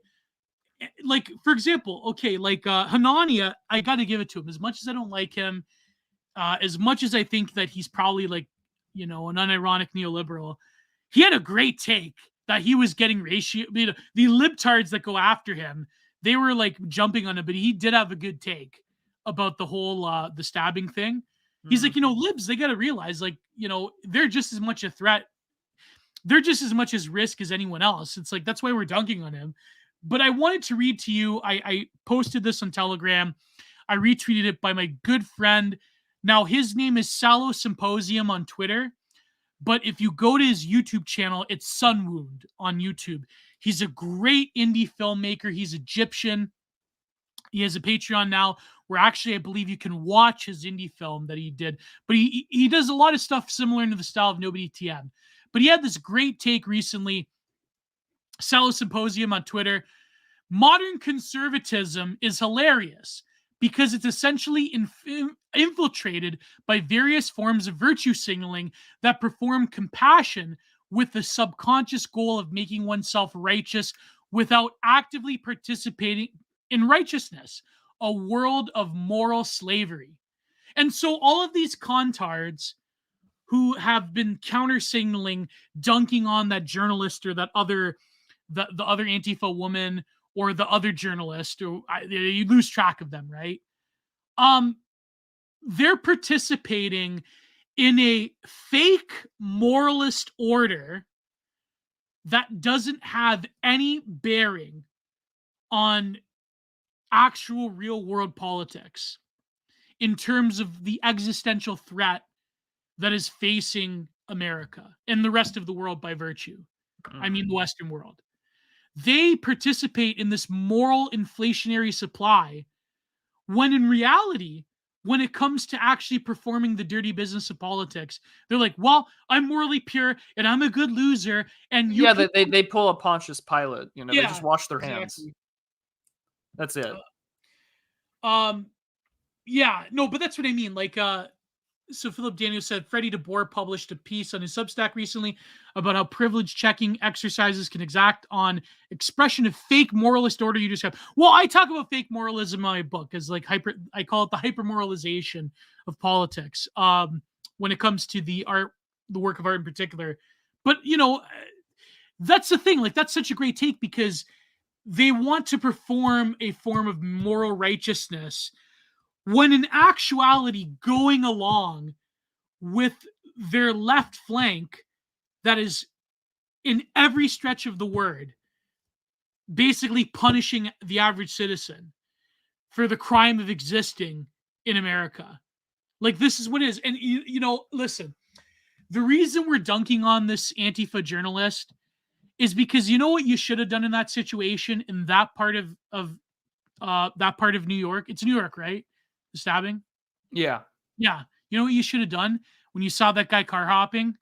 You go across the street and you look away. Yeah, I Unless mean, if, it's if your he's car. carjacking or trying to hop into a vehicle and Yeah. trying to speed it You at a don't pull certain out your social worker. You don't pull out your Obama community organizer he could have fucking hat. been my son. Yeah, exactly. You don't pull out your community organizer hat and be like, hey, man, hey, brother, let's rap. I know you've been subject to racist education and food deserts that have, made you more aggressive because you eat corn slop in the food deserts. And, I know that, socioeconomic late capital has affected you, man, but you shouldn't be car hopping. Like, no, you go the other way, right? And then look what happens. Look at the loyalty that he's paid with that GF of his. The ACAP mystery meat, Latinx. Uh, I'm refusing to cooperate with the police because I think that it's terrible that, all crime is a product of socioeconomic factors. So to lock someone up unjustly, a person of color, is an injustice and it's an evil system. It's like, I can't, it's like everyone that has had a good take has already made it. It's probably cold by now, but it's insanity, man. It's insane. Well, And they yeah. found the guy who did the stabbing, Oh, they did? and they've blurred out his face Oh, of despite course. being a non-minor. Look at Cyber Ninja Zero turn the other ass cheek. Oh, people, that's one of the most mistranslated quotes in all of the Bible. Turn the other cheek. But alongside "Blessed are the meek," but yeah. But no, but that's a good one. Turn the other ass cheek. That was funny. That is funny. They gotta have their stimmy checks. Remember that, Yeah. kids. I'm sure if you know what? I'm sure this guy, he wouldn't have stabbed this this left-way journalist, this Chapo-tard journalist, if he just had a third space to go to. Do you know this, Prude, if he had a third space? If he wasn't so deatomized, Yeah. deracinated, locked out of the economic system, I I'm wonder sure what Tim Surratt's take on it is. Yeah. I don't know. He's up there. He's trying to avoid dealing with us Nathan Barley types in Compact Mag. Got to be over there at Sugar. I was thinking about that. I haven't stopped thinking about that since Marty Phillips dropped that in chat. That's been stuck in my head for like 2 weeks. That Nathan Barley would have been a Chapo. He would have been a dirtbag leftist. Enron, it's fucking wrong. Yeah, he would have been up there with Matt Kreisman. Or he would have been the British equivalent of what our good friend Yerk calls the Luden lib, the lewd lib. Do you remember that one guy with like the white? I shouldn't call it a wife beater, but that one shirt. He's got tattoos like, yeah, Britain, we don't got no culture, man. There's no such thing as British. Oh, the Shav that just buys into all leftist bullshit. The loot lib, the Luden lib. The lumpenproll, right? Like, I mean, it's a terrible argument. It's not real, but Keep it like, kosher, yeah, you know. yeah, keep it kosher, yeah. Like, yeah, someone sent a super chat about Owen Jones, but like, Well, no, like, he would be like Owen Jones, except a little more edgy. You know, yeah, is there like the dirtbag labor? You know, there is is, that what all the was that all the Corbyn bros? You know, he yeah, would have there's been a a lot of diehard punk, Corbyn fan. yeah, He they're would have third been like, keep it worldists. kosher, Corbyn, but you know you're a good guy every time that the Jews Yeah, get it comes mentioned. from the leftist punk scene in Britain, like around Croydon. Uh, You is it know Camden or you know Croydon? he'd Yeah, be a reply guy to Morrissey. yeah, Every time Morrissey tweets, it would be just him replying, calling him a fascist. yeah. You're fascist, mate. I never even liked the Smiths. Um, I was always an Adam Curtis guy. Well, you know what Adam Curtis? Sorry, I was always an Ian Curtis guy. Well, you know what Ian Curtis said about certain minorities in Britain? Oh no, no. Yeah, Ash Sacker is the dirtbag left equivalent in no, it's like, yeah, the I'm dirtbag. literally a communist. That's kind, sweetie. Now Yeah, face they're the like wall. obsessed with the YPA in Kurdistan. They're like obsessed with like She's Bangladeshi. Okay, excuse me. She's East Pakistani, you know? oh, I Like, thought she was Indian. no, she's from Bangladesh. So I'm going to dead name the country. Yeah. What did they used to call Bangladesh? I think it was East Pakistan. Oh, I'm thinking of Sri Lanka. It's not Sri Lanka. Jeez Louise, Spasticus. God. What did Spasticus say? Ash Sarkar is fat now, and I would not. She's fat now. I don't know. I don't think about these people. Yeah. But I guess we're looking it up. Myanmar used to be called Burma, but like Sri Lanka used to be called Ceylon. Why can't they just She listen? is fat now. Jeez. Let me see. I need to see this. Oh, Ash Gio, you'll be so happy. Sarkar. You'll be I can so just happy. imagine the voice of Morgoth like ringing in my head about Ash Sarkar. Like it. Bengal, then East Pakistan, then Bangladesh. See, there we go. I just call it the formal Mughal Sabah of Bengal. Yeah, yeah. There we go. Why did they have to get rid of Ceylon? Ceylon's an amazing name. Because it's us white people, you know. I know, it's colonialism. I need to see this. Thank you, Anons, for adding to Geo's Spank Bank. Yeah, I know. No, she ain't that good looking, man. I don't. She's got that. She's brown. No, it's not just. It's like she got a mean face. You know what I mean? Like when you have like it's communist resting bitch face. Yeah, it's like that's the last thing you'll see on her face before she orders your execution before the Politburo. Yeah, I mean, like the new spelling of Turkey is even worse than Kiev or whatever. Turkaya. Isn't this a big thing about? Isn't this a Turkish thing though? Like, don't they want that? They okay. Erdogan, he tried to do the Turkaya thing. But I think like the EU is like, yeah, we don't care. Yeah, you're Turkey to us. You're Turkey to us. So yeah, I mean, I think like it doesn't have as much political salience as saying Kiev. Well, I mean, or Beirut in India, Beirut. Oh yeah, because they want to change the name. Well, you know, I'm dating a POC. An Irish woman, right? Yeah, an Irish woman. Hardly anyone. But I mean, isn't the whole thing with Turkey? Isn't this more about Turkish nationalism than anything? It is else? about Turkey. Yeah, it is about Turkish nationalism because they truly they want to be more of an expansive, greater power in the region. Like their military expansion has been increasing both in the Aegean and the Mediterranean. They got a greater presence in the Middle East. Like they're becoming a regional power, you know, in terms of politics. But well, they recently backtracked on a deal they had with Putin. Like they do that all the time, man. They kind of have to. They're still technically part of NATO. No, true, but I mean, there's only so much shit that they can pull before even the U.S. is like, bro, come on. Yeah, this is why you shouldn't believe the third worldites of a particular communist variety that say that Turkey's going to be like their equivalent to based world. Because because Turkey, they know that politically Erdogan can leverage himself by being a part of the greater sort of like European community. So yeah, it works for him.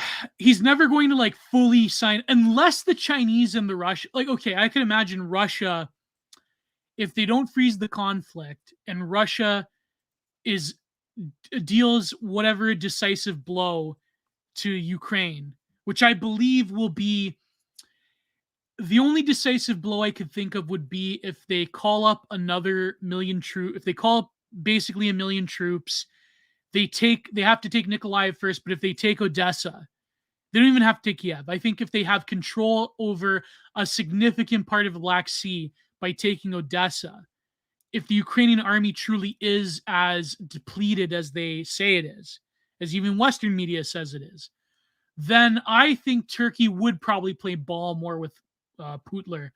But I think for now, you can't expect any loyalty from Erdogan either way. I think that Erdogan, he knows that for now he has political leverage in Europe, but that could easily change if there is an off ramp in terms of the Americans, the empire. If the Pentagon manages to convince the State Department that there needs to be an off ramp, and if they basically tell Zelensky that, you know what, you're kind of on your own, and then Russia basically tries to take Odessa, then I think that Erdogan would probably play ball with the Chinese and the Russians more. But until that point, probably not, because he knows that he could play them off. And so recently there was another deal that he watched on when it came to relations between, I hate saying it, Istanbul. It's Byzantium, okay? It's Byzantium. But Istanbul and Moscow. There was a deal that recently soured. So yeah, Erdogan, I mean, yeah, he is what he is, but that's yeah. Do you concur with that assessment, Prude, or do you think that, I mean, they're definitely talking about an off ramp. I know this for a fact, but other than I that, mean, Erdogan has more tact and cunning than I think people in the West give him credit for. I yeah, mean, yes, yeah, the domestic situation between inflation and the economy is in a shit show, but in managing to one, stay in power, two, have effective leverage both against Russia, NATO, and especially the United States, not to mention migration with the EU. Like, yeah, if I were a Turkish autocrat and I wanted to ensure I can bolster my own military power, pit the two larger military industrial complexes that's, I'm between the West and yeah, Russia against one another, try and act as a power player with negotiating things. He did that with invoking the Montreux Convention in 1936 when the war began. I think Erdogan gets more credit than he should. yeah. Um, but well, I When don't know it about comes I don't know about the rest with respects to him siding with Russia and China, well, I just don't know about how much of a role he's going to play in with respects to well, that's what I mean. Like if the if war. Russia, if they were to control a significant part of the Black Sea more than they do, if they took Odessa, I think that Erdogan would have to play ball with the Kremlin. But, I mean, that's a possibility. I don't think they're going to take Odessa. I think it would take a full mobilization. It would take Russia to transition into a wartime economy for that to happen. But if it were to happen, if the Ukrainian army was completely depleted outside of Poland or another country entering the war, um, I think that that would be the only way that Erdogan like truly turns his back on Europe, is if Putin managed to control the Black Sea. I don't think is that a crazy assessment? I don't know. But in terms of Erdogan himself, though, I think if you want to talk about like a pure, what's funny? I had this argument with Byzantium, my good friend Byzantium on Twitter, where she's Turkish, right? But Oh, she's like a total. we're talking to women again. I know, but she's like a total like Italian boo, like she's an Italian boo, I guess the equivalent of. So she's like, I'm a Catholic, and I speak fluent Italian, and so she hates Erdogan. She hates the whole like Muslim nationalist Erdogan thing, right? She's like, how can you say that Erdogan's a good leader? I go, no, Byzantium, listen. If you want to talk about like a pure nationalist leader that only does things in the interest of his people, I think Erdogan, like you got to give him that. He does a lot of things in the like he's corrupt or whatever, but in terms of like a nationalist leader, Erdogan like basically does do a lot of things in the interest of Turkey. You know what I mean? Like that's undeniable. Like he literally like plays both sides against each other when it comes to the Kremlin and Brussels. You know what I mean? I mean, Yeah. So he's good at that. yeah, he's Um, good. Yeah. shall we get to our article of today? Yeah. Sure. Unless To you the want to talk about newest they Ukraine. them of the interior. Oh no, do we have a new interior department person? Whoa. Minister of the Interior. Is it for you guys or for us? I guess that would be the real question. I think for America. Let's find out real quick. Deb Haaland. Were they just put in today or what? Or They is this put for... in the neo vagina. No, no. No, Oh no. I hope not. they just put. Remember. Vaush. He was like, "It feels so real." Oh, Guys. U.S. Communications Director. Oh. Oh God, no. See, I told you, America is going to be Canada with a 5-year delay because they're going to do the same content bill in America as they did in Canada recently. That's my prediction. Alamang. Oh, Charlemagne's in the chat. Alamang. Howdy, friend. Do you remember when Vaush's like, it feels just like a real vagina. He actually said that. Do you remember this? Okay, but Vaush is also just like obsessed with horses, so I really could Yeah. care less. So no, we're gonna transition real quick. Speaking of making fun of trans people, we're gonna transition onto an article from Postcards from Barsoom from our friend, not of this esteemed chat, but of Substack fame, John Carter. And he's got a great article about a recent article that came out from Bloomberg. Wait, are they the same person? No, they are not. I asked John Carter, our favorite fuck, marry, kill super chatter, if that was him. No, it is not. These are two separate gentlemen. Oh my God. That's so true.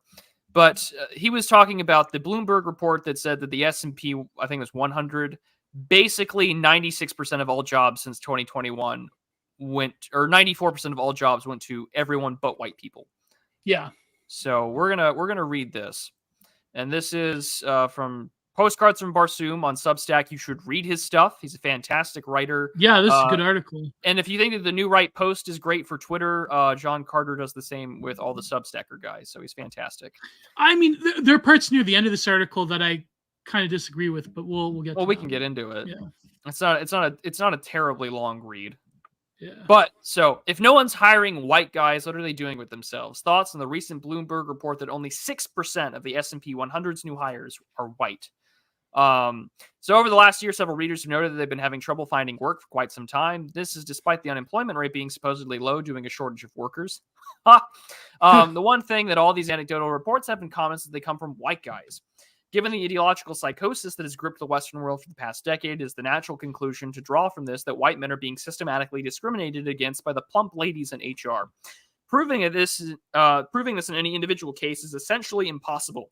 Most resumes simply disappear into a black hole. On the odd occasion when one actually receives a rejection email, it most certainly never says something like, "Sorry, you're a great candidate with the exact skill set we're looking for, but you're a white dude, so we decided to give your position to Tyrone." God, look at that comic. Yeah, I think everyone has seen this comic. Shit. I think everyone has seen this. Look at that diversity lady, the diversity enforcer. Oh, plump HR ladies. No, instead the email says something like, "Thank you for your interest in the position. We've received many applications from highly qualified candidates and regret to inform you that we cannot offer you a position at this time. We wish you the best of luck." I've gotten many of these over the course of the last year. As application after application meets such a pro forma rejection, it starts to get to you. Sure, you understand the socio-political context. You can read every boilerplate accompanying every job ad that we value diversity and especially encourage applications from all equity-seeking groups. You know, BlackRock has grabbed everyone by the stock shorts and curlies and is shoving ESG down everyone's throat at the point of their interest rates. But still, maybe you're being paranoid and using that paranoia to generate excuses. Maybe the problem is you. Maybe you suck. But a few days ago, Bloomberg published a report that should put an end to whatever internal debate you've been having over whether or not you're more likely to be discriminated against. And corporate America promised to hire a lot more people of color. It actually did. They analyzed the hiring data from 2020 to 2021 for the 88 Standard & Poor's 100 companies and found that during the year of Blessed Floyd's coronation, those companies hired 323,094 people, of whom 6% were white. Okay. Well, but because Bloomberg sucks at math, this is a little footnote here. Bloomberg sucks at math? Oh, no way. This wouldn't surprise me in the slightest, but reading from the Daily Wire analysis, this hypothesis seems plausible to me. So the alternative headline is, in eagerness to show triumphs of diversity, Bloomberg diversity hire flub statistics to make anti-white discrimination look far worse than it actually is. It's kind of an own goal, really. I'm sure I wasn't the only one who read when I read the story. Yeah, I was pissed off when I read it too, but this is the graphic that came out of it. Also, he did note, John Carter did note, and plenty of other people have noted, this does not include, say, Italians versus like Anglos or, Jewish individuals. They all kind of got lumped in here. We picked it apart too. Also, the rise of H-1B visa tech workers from the subcontinent as well. That's another huge factor in that. That's another huge factor here. But again, I feel like it's still, this is an issue that needs to be addressed. By the way, did you know, someone asked me Yeah. the percentage of Sikhs in Canada? They're Isn't approaching it like 4 million? they're approaching 4% of the population now. Good Lord. Just Sikhs, nobody else. Not even including other Indians or like Chinese or no Canadians, just vibes. No Canadian, yeah. It'll be like the reverse of it. You go to like Thousand Islands, up, you know, it'd be like, yeah, no Canadians, just vibes. It'd be like the Airbnb in the Thousand Islands. No Hindus, just vibes. No Hindu. Oh my god. Well, no Hindus, just vibes. Canada's the soft spot for like a religious Cold War. So I mean, yeah.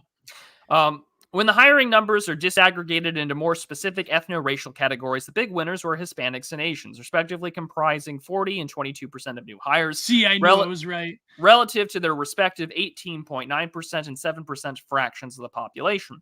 They were overrepresented among new hires by factors of about 2.1 and 3.1.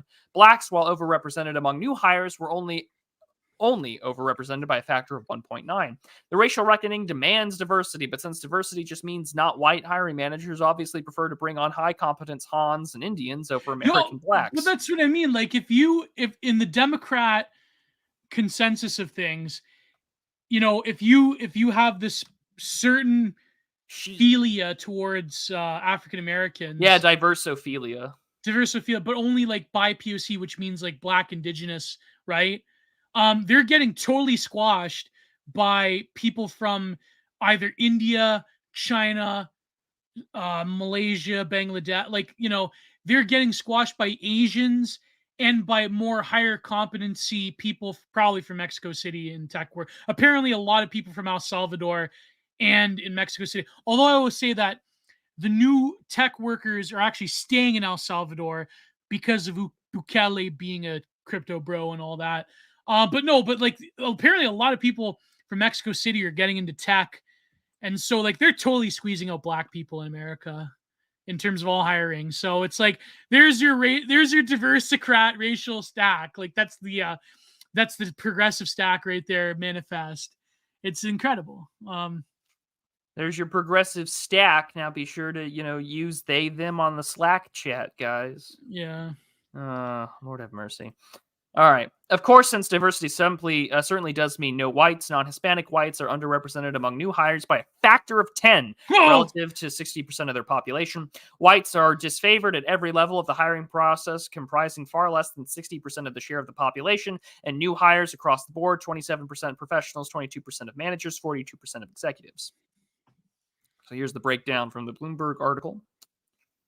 Look at those negatives. Yeah, Bloomberg being bad at math, that's never happened. So sales, laborers, service workers, and others. So basically entry-level jobs for young people. Yeah. Scratched out. Sorry, Whitey.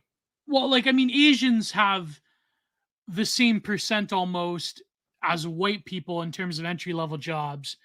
But in terms of professional jobs and management, I mean, those Asians, I mean, you're including Indians as well, Indians and Sikhs and so forth. I mean, oh God, that's not a good number. So libtards. That's good, Vingel. D-I-dem. You need to tweet that out, Day-dim. That's great. Day-dem, yeah. Desi-dem. But no, like in terms of the like libtards that would like people that, write for Vox or, The Economist, they're like, well, that white people, they're not, they have good employment and, they're, professional jobs. It's like, well, if you compare the percentage of Asians being hired in professional jobs as opposed to white people. Yeah. This is a negative sign, Gio. Oh, okay. That's minus 18, almost 19. Oh, God. Yeah, it's worse. It's a minus. Yeah, but if you look at professional, though, and managerial, plus 29 as opposed to plus 41 and plus 8 as plus to 11. I mean, that's... And people wonder why, like, the Indian discourse has popped up again. It's not just because Martin, okay? Yeah. Like, he's not... he's got his 1 versus 1,000 fights on Twitter, but I mean, like, people are kind of noticing that once you're working somewhere and someone, like a hiring manager, gets hired, and they happen to be of a different complexion than you, like, they're going to just invite other people. Yeah, but like those whites that would do entry level positions like construction or service industry jobs, like in this -18. I mean, a lot of those, let's face it, a lot of those white men, they're gonna get picked off by fentanyl and deaths of despair. Like that's the reality of it. So I think John Carter talks about this. Yeah, let's go on. Yeah. Yeah. But notice how blacks they stay stable throughout the whole thing, though. That's interesting. Well, there's only so many competent, I guess. I don't know. Like, it's Yeah. easier for labor to be kind of, Yeah. because like there you go, 278, 766. Like it seems pretty. Like here, having the largest share makes the most sense for Yeah. sales, labor, service workers. At the bottom of the labor hierarchy, the number of whites employed by the S&P 100 actually decreased, with Hispanics as the preferred replacement for whites. At the higher levels, requiring some degree of professional training, whites are being replaced with Asians, and only at the very top executive level are whites, who for now remain the single largest demographic in the U.S., as well as with every other Western country, are the largest group of new hires, once again demonstrating the principle of diversity for thee, but not for me. Even at this level, however, whites were underrepresented.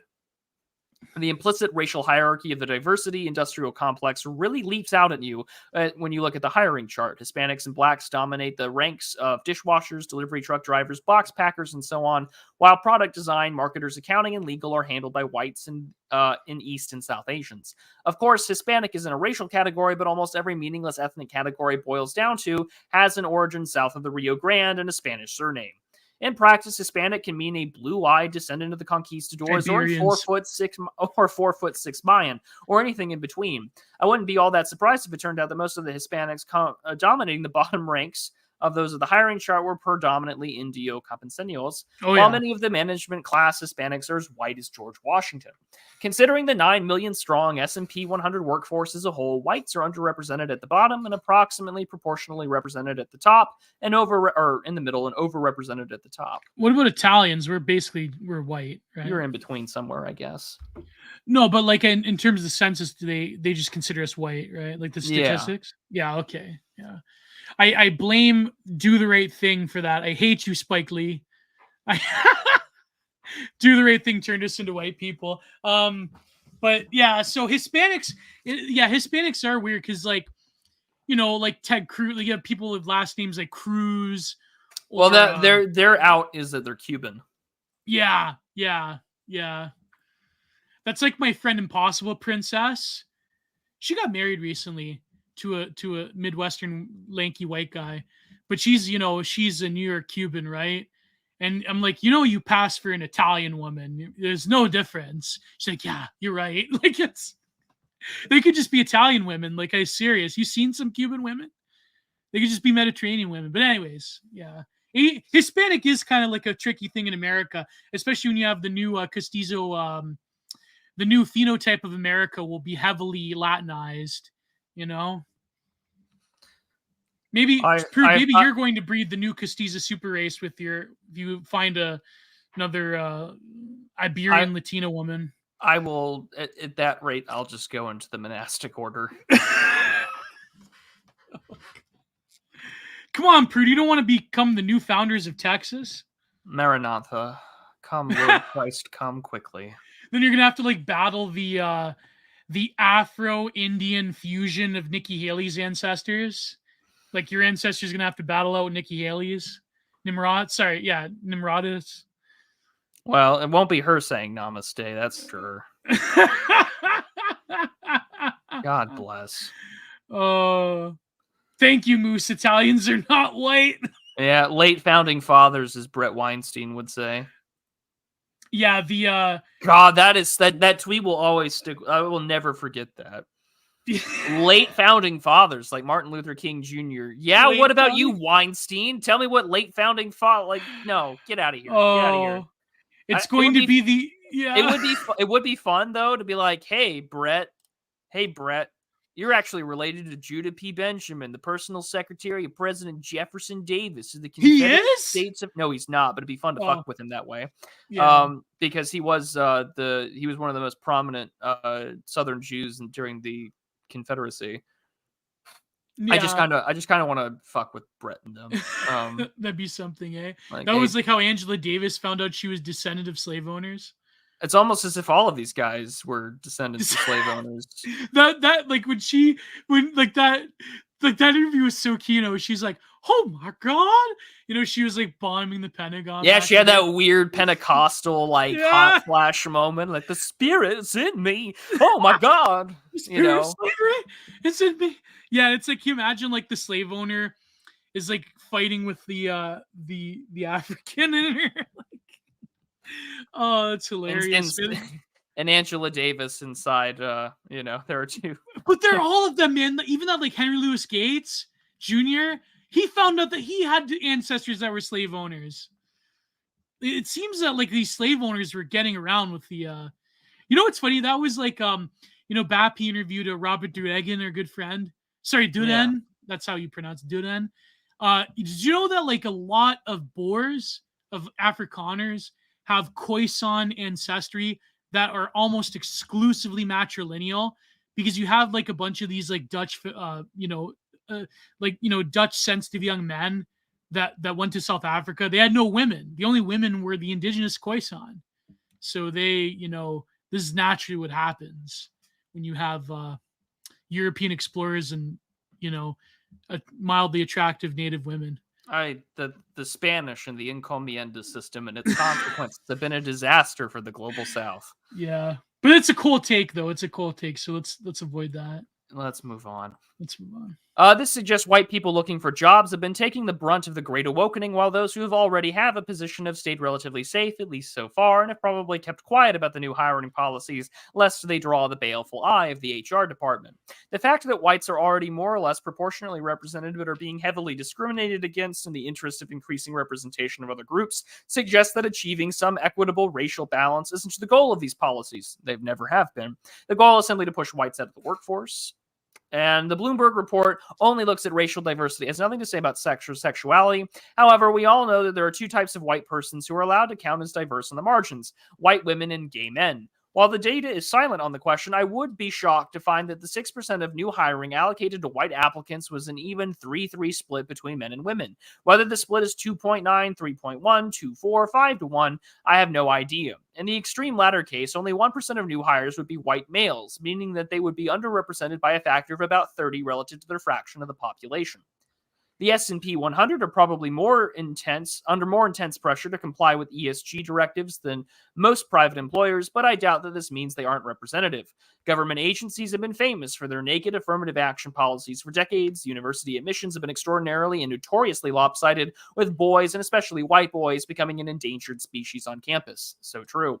While the numbers are very hard to find, anecdotally, the same seems to be true for university hiring, with younger professionals being disproportionately female and diverse, in order to balance out the scales against the all-stale, pale males dominating the older echelons of the professorate. Well, I would argue two things, okay, that I disagree with. One would be that he mentions gay men.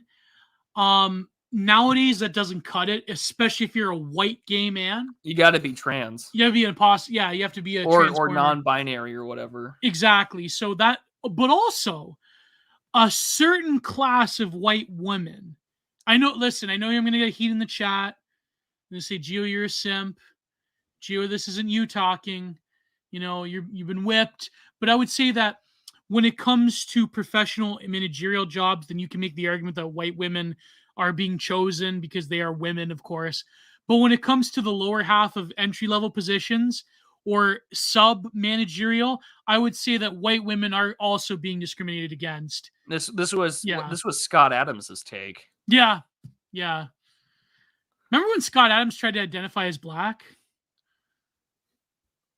Well, no, this is what led to the whole you just got to get the fuck away from him type deal, because he's like, I'm no longer identifying as black. I'm no longer a part of a hate group. And it's just like, Jesus H.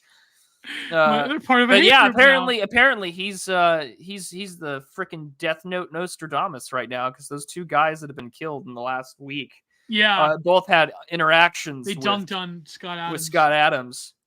But yeah, I would say that that white women, they also face a certain level. Scott, just start tweeting names. Yeah, just start. Just Yeah, start tweeting names. start tweeting like the editorial ship of the new. No, no, no, no, no, no. He'll start like he'll be like Death Note, Scott Adams Death Note. Did someone make that meme yet? Death Note Scott Adams? Oh yeah.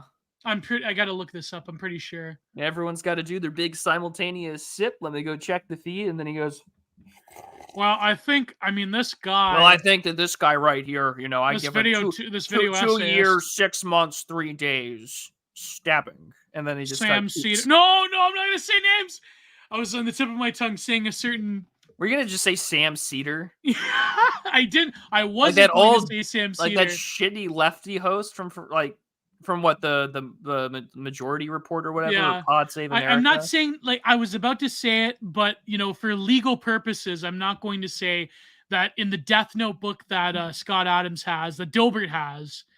There should be, he should bring back the animated series Dilbert, and like one episode will be, Dogbert will have the Death Note, and then Dogbert will have to begrudgingly save Dilbert somehow with using the Death Note book by redacting journalists. So that would be like, man, I really love the Dilbert animated series, man. Even though I hate Kathy bring Griffin. it back for one episode, just like go on like GoFundMe or whatever, or Indiegogo or whatever it is. Get it made, and it's one episode, and it's Dilbert getting fired by like some obese, ham planet at HR saying we're gonna let you go, but you're gonna be here to more or less help train your replacement. Here's your severance package, and then bam, you get Dilbert falling down.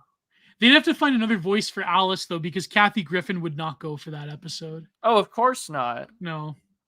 They'd have to find another voice for Kathy Griffith would probably pose with like a Dilbert mask that's all bloodied up or whatever, like she did with Trump. Yeah, a beheaded Dilbert. Yeah. Yeah. Dilbert falling down, exactly. Yeah, Dilbert falling down. No, as much as I hate Kathy Griffin, she did do a good job as Alice. She nailed that character perfectly. Like the one line, this is my old man's favorite line, where Dilbert's like, you beat that man senseless over the meeting. She goes, he was senseless before I beat him. Like, that was a good one, man. She did a good job. But yeah, that would be amazing. Anyways, moving on. Scott Adams with his Death Note. It's so true. Yeah. Do you have any other points here?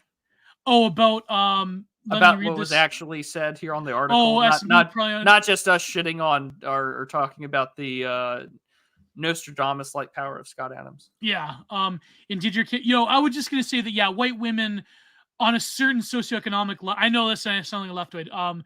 A certain socioeconomic level, white women do also experience discrimination. And the whole family subsidy stuff. Like there's certain states where that's not true. Like it's true, man. Like if Republicans in certain states, if they wanted to encourage white women to have kids, I mean they're doing a bad job of it. The whole weaponized libertarian. It's not like Republicans are pro white in general. Let's not kid ourselves here. It's the base that keeps on voting for them, but it's the base that they keep shitting down their necks with. Now, I think that college is also severely broken for a number of reasons, but the fact that men in general, but especially white men, are basically not choosing to go to college. I mean, that could potentially bite people in the ass. I mean, for example, I think science is I think science is fake and whatever, but when it comes to there was this point that and listen, I know he's like a third worldist that hates America, but FDS, the YouTuber, he had this video about China overtaking America. He had a good point that when it comes to science in America, the hiring practices are so terrible, and the research direction of science projects in America is so abysmal that you're gonna have a bunch of these old fogey boomers that they drive their their electric cars, and they used to have free pet stickers, and they have sandals. Those people, they're gonna basically die off, and there's not going to be enough replacement scientists for American science firms and government researchers.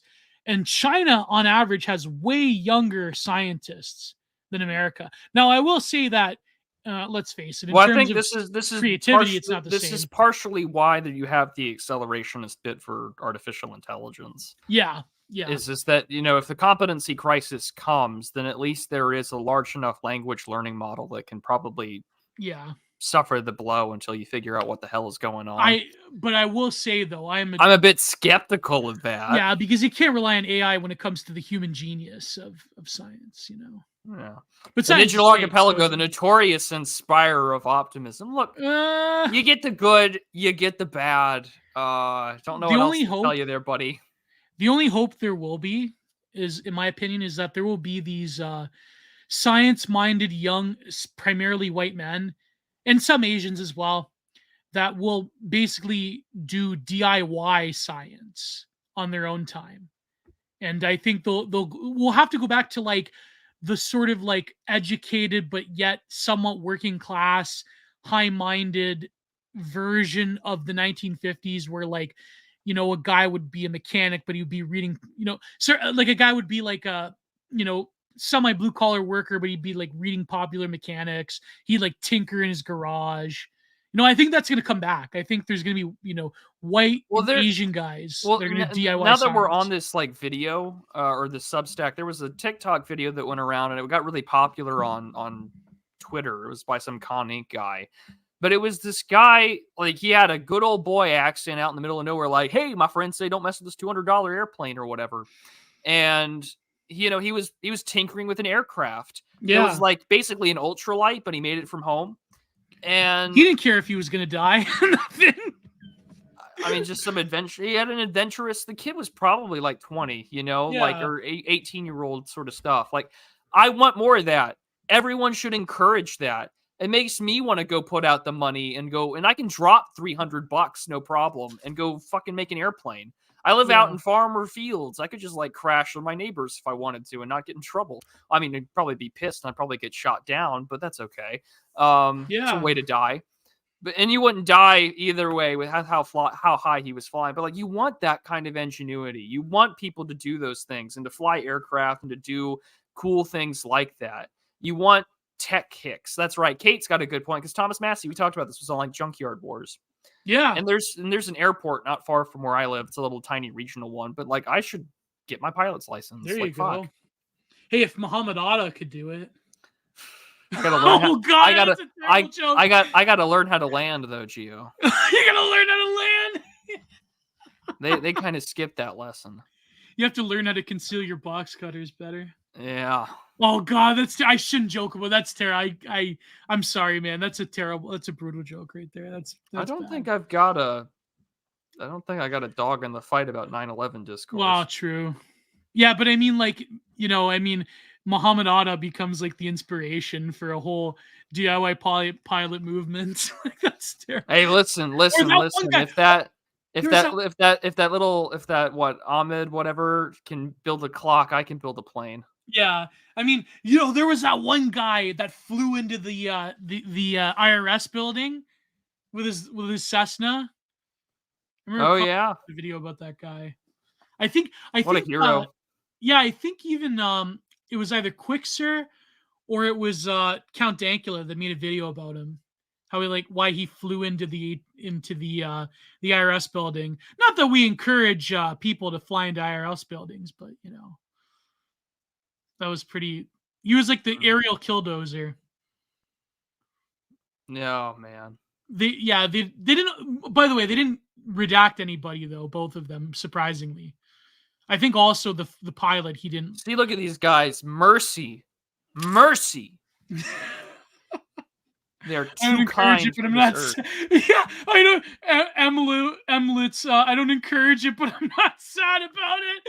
Yeah, that's my anytime. 100%. That's actually been those are my exact thoughts about all these recent news events. Well, same with Killdozer. I don't encourage it, but I'm not sad about it either. Yeah, that town fucking deserved it. I hate to say it, man. That town deserved it. They destroyed that man's life, Niemeyer. Yep. You can only push a man so far before you our patience has. I know it's like the fast wave killdozer. Our patience has limits. Like Our patience has limits. that was Stefan Molyneux. You remember? Our One patience. day. Yeah, one day. One day. Our patience has limits. My patience has limits. Man, And one that's day, he needs the to come back Saxon on will Twitter. begin to hate. Yeah, when did the Saxon begin to hate? It's never gonna happen, kids. No, ain't gonna happen. It's insert skeleton on a park bench.jpg. But you know, they could have just built a road for him. You know, I mean, he even offered to build the road himself, and he's like, they're like, no, can't do it. Man, that's crazy. So true. Yeah. But we'll continue. There are no more arguments. Yeah. He wants the apology from Twitter to get his account reinstated. Bro, go back on Twitter. Start posting on Twitter. Do your videos on Twitter where hundreds of thousands of people can see you. Yeah. You became depersoned instantly after your YouTube was banned with over 900,000 subs. You did so well breaking down the Ahmaud Arbery case, breaking down the George Floyd stuff, and then bam, gone. Depersoned instantly. And even his older videos. Even his older videos. This entire Story of back your enslavement. catalog, gone. I mean, they're on archives, but still. Yeah. And it's just like you disappeared overnight as a person. And so, like, post your videos to Twitter. Gain your audience back. Argue with people live on air with Twitter. Like, I get it. Twitter's a shitty video platform that Elon Musk wants it to be. It's not going to be great, I don't think. But I could be wrong. That was a good Victor Davis Hanson interview, by the way. Oh, he interviewed Victor Davis Hanson? Tucker, I mean, I haven't on seen Twitter. It. But no, like, yeah, that's Stefan has to do. Like, Stefan, if you're listening, and I know you're not, swallow your pride. Swallow the pride for just a little bit. Yeah. And do your best to just come back, man. The first thing he does, he tweets about Taylor Swift looking old. Be like, see, Could you imagine? Taylor Swift, like, oh, he's there with Kels or whatever, but she's looking quite old. She's looking like kind of wallish. No eggs. Man, I miss Stefan Molyneux. Molly meme, come back, you know? Yeah. If no one's hiring white men, they can't even get into college, then what exactly do they do with their time? Whoa! The zombie fentanyl thing. Yeah. God. Fuck. 20 years ago, the most common cause of death in most states for Americans 18 to the 44 age bracket was a car accident, with suicide, homicide, cardiovascular disease, and cancer cleaning up the rest. Now the map is dominated by non-fentanyl suicide and fentanyl suicide in the West and in the East. So, well, it's drug overdoses are always ambiguous when it comes to sunsetting, because sometimes some drug addicts. Some overdose. I know what you're getting at, but I think for the purposes of record, did you die by drugs or did you do it intentionally? That's what I mean. That's what I was getting at. Same thing with alcoholism. Yeah. It's where it's like a fatalistic. My life is terrible. I'll never go back to my family. It's sort of like it's not a sunsetting, but it kind of is. It's like you don't care if it happens. Or it's. I've known quite a bit of drug addicts in my life. Like it's not, you know, there's an ambiguity there, put it that way. Yeah. I would say that the fentanyl crisis is a social form of self-sunsetting by our civilization, but that's besides the point. Which I would argue is, you know, they don't do anything about it, so they're kind of all on board to just let it happen. 100%. Like, why did Trump do so well with white voters? Not just outside the fact he's a Republican, but he spoke to like white problems. You can hate him for all sorts of stuff, whether it's his foreign policy or relying too much on draining the swamp. Not draining the swamp, whatever. But like, what did he talk about? He talked about deindustrialization, jobs, immigration, and fentanyl. Yeah. Talked about overdoses. Talked about drugs. Republicans, that's a winning combination of issues. Yeah, right, being pro-white. Fucking who would have thought? Fucking assholes. Like, I'm sorry, man. Like, these Republicans, they make me more upset than the Democrats. Like, you know, AOC is always going to be the death AOC. of the Republican Party is better than the death of the Democratic Party, because that means like no more. If the outer party dies, it's game on. What did those guys on the debate stage talk about besides Vivek? Isn't it sad that Vivek was the only one talking about anything real on that stage? Because he wants a job in the next administration. Yeah. No, but So it's bad. like ridiculous. Like a Republican, like even fucking someone as like, insufferable as like Ted Cruz could go up there and be like, you know what? Immigration, secure the borders, jobs, bringing back reindustrialization, getting out of Ukraine, fentanyl crisis, um, you know, destroying the back of the legal monopoly that has been built up by activist groups and George Soros and the DNC, like shit like that, like the Trump was doing. Like it's, you don't have to be as bombastic as Trump to do the whole like, the rapists. Like, you don't have to like do the unoptical things that Trump did. But I'm just saying, like a Republican, every Republican could have a quick, swift path to victory if they just focus on those real issues instead of like doing this bullshit about tax cuts or like I don't know some kind of like moral F slurring thing that's not going to go anywhere anyways. So it's yeah, that's my little rant. Yeah. Oh, we should really start renaming all of our towns after Israeli cities and see what happens. East New Tel Aviv. Palestine. Oh, East Tel wow. Aviv. I don't think we could show that on YouTube. That image. Yeah, So I'll probably have to stop sharing real quick. yeah, deaths from car accidents have been. Oh god, Oh, yeah, it's pretty you can't show gnarly. that. You can't No, no, no, no. That's why if you scroll guys down. have ever seen what crocodile does to the skin, Yeah, it's a don't look it up. picture. It's a picture of xylazine causing flesh to rot from the inside out. Yeah. Whoo, it's bad. Can't Yep. post that on there. We'll get reported for gore. Okay, we're back to showing the Substack article. Sorry, kids, no gore today.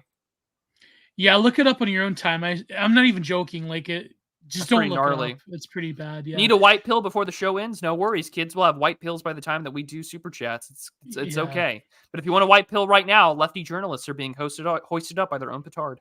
There's It's always a white literal. pill. There's always a There white you pill. go. Don't you care about human life? It's literal zombie. You know what's funny? Even Good Tweet Man said, like, you know what?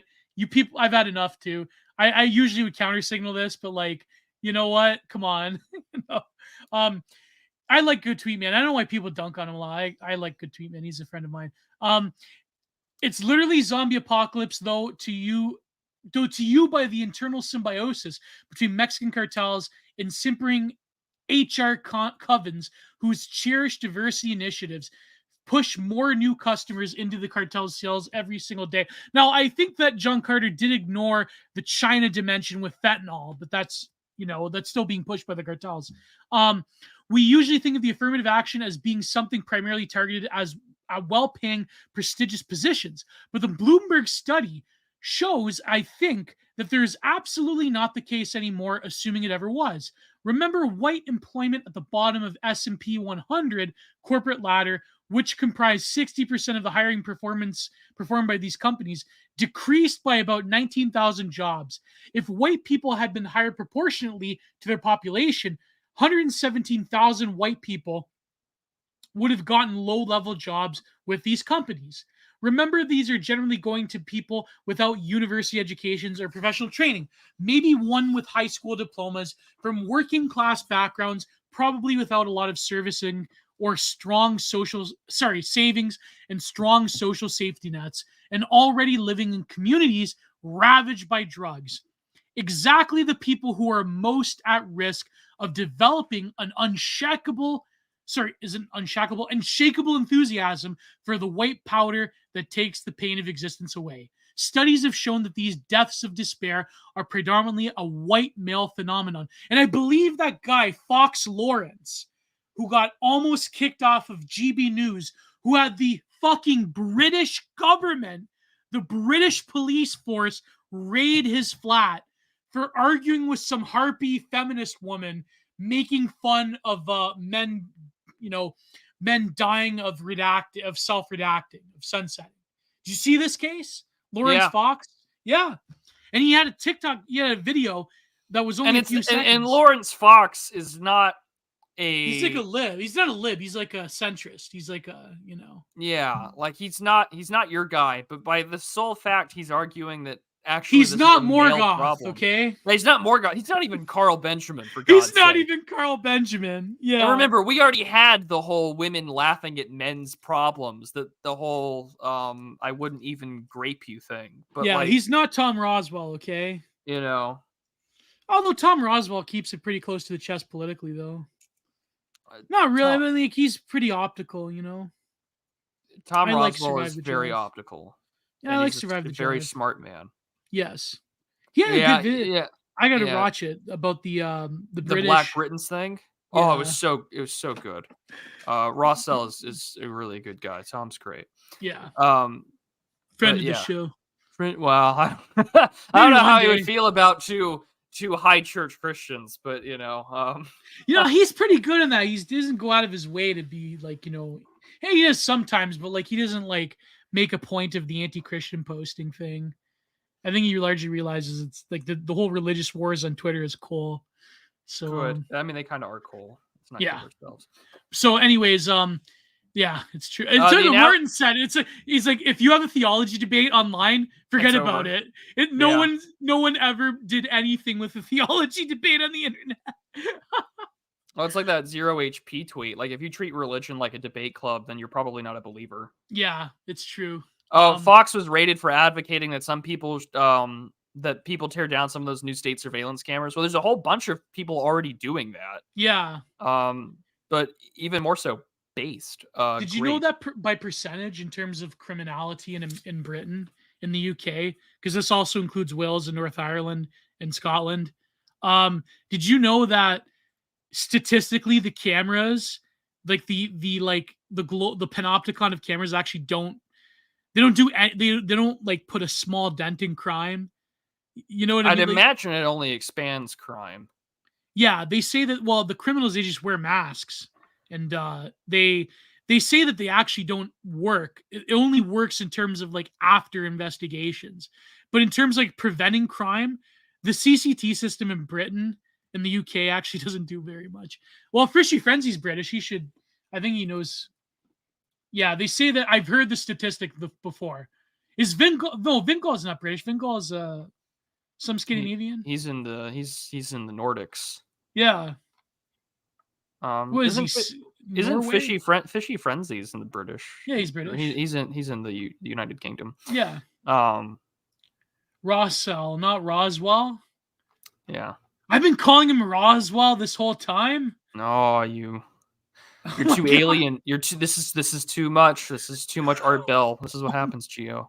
Oh my God! Yes, it is too much Art Bell. It's too much of those History Channel documentaries I watched as a kid. Yeah, it's too many documentaries where it's ancient aliens and the esoteric Hitler hour on the History Channel. I'm gonna DM. Wake up, kids! It's 2007. It's time for your Hitler on the History Channel. The Hitler bell, the Nazi bell, the Nazi bell, the Nazi Art Bell. It's just coast to coast. Let's face it, man. From If Art Bell was alive, he'd be a to the libtard. Rhine. I hate to say it, as much as I respect the man, Art Bell kind of would be a lib if he was around today. Alive, yeah. No, Trump would break his brain, I think, if he was alive. Like Dan Carlin's brain just fucking melted by Trump. Oh God, that's tragic, man. Dan Carlin. And I like this is there's the YouTube channel. New Swabia. Well, I was just thinking like the docu-dubbery guy. He does the fake documentary stuff. And it's just like, what were the mid-century Germans doing in Antarctica in 1940? It raises interesting questions. Yeah. What happened to New Swabia? Legends tell us that it has now evolved into an esoteric group called CHOAM. We'll never know. CHOAM sends its regards. CHOAM sends its regards. You know what's funny? The guy, I remember Lev used to go on about that, about like the Israeli politician, or he was a scientist or whatever. He was part of was he part of like Mossad, where he like talked about like how they're actually in Antarctica still, and like there's a like the Austrian painters are in Antarctica, and it's like the Hollow Earth. And cool, thanks for proving us right. Thank you, Mossad. Thank you, Mossad. Very greatest cool. ally of the greatest ally of the greatest ally of the Aryan Mossad. Chom sends its regards. Oh, that's incredible. That's That's so a whole bad. new meaning to Red Scare Zionism. Oh man, we We really joke, we are. joke, we We joke. are the night owls of YouTube, right wingers. Yeah, That's so yeah. sad. It's true. We're the facing night owls. That's true. We're the afternoon owls. Yeah, There you go. we're your mid afternoon snack owls. Um, anyways, the factors were largely sent overseas decades. The factories largely sent overseas decades ago, leading to the economic and social devastation of Rust Belt and the lumpen proletarianization of the working class. Now, diversity hiring initiatives mean that white men are being steadily pushed out of the administrative positions with which some are able to maintain a reasonable standard of living during the offshoring era. Obviously, not every single white guy is giving up, moving to the tent cities that have, I would also say tiny home cities, if you're talking about Silicon Valley and Vancouver, that have sprouted like mushrooms everywhere, taking up new living as needle-fed vegetables. So how are oh God, what a brutal term, needle-fed vegetables. So Yeah. now are the ones who aren't just laying, so how are the ones that are just laying down and dying coping?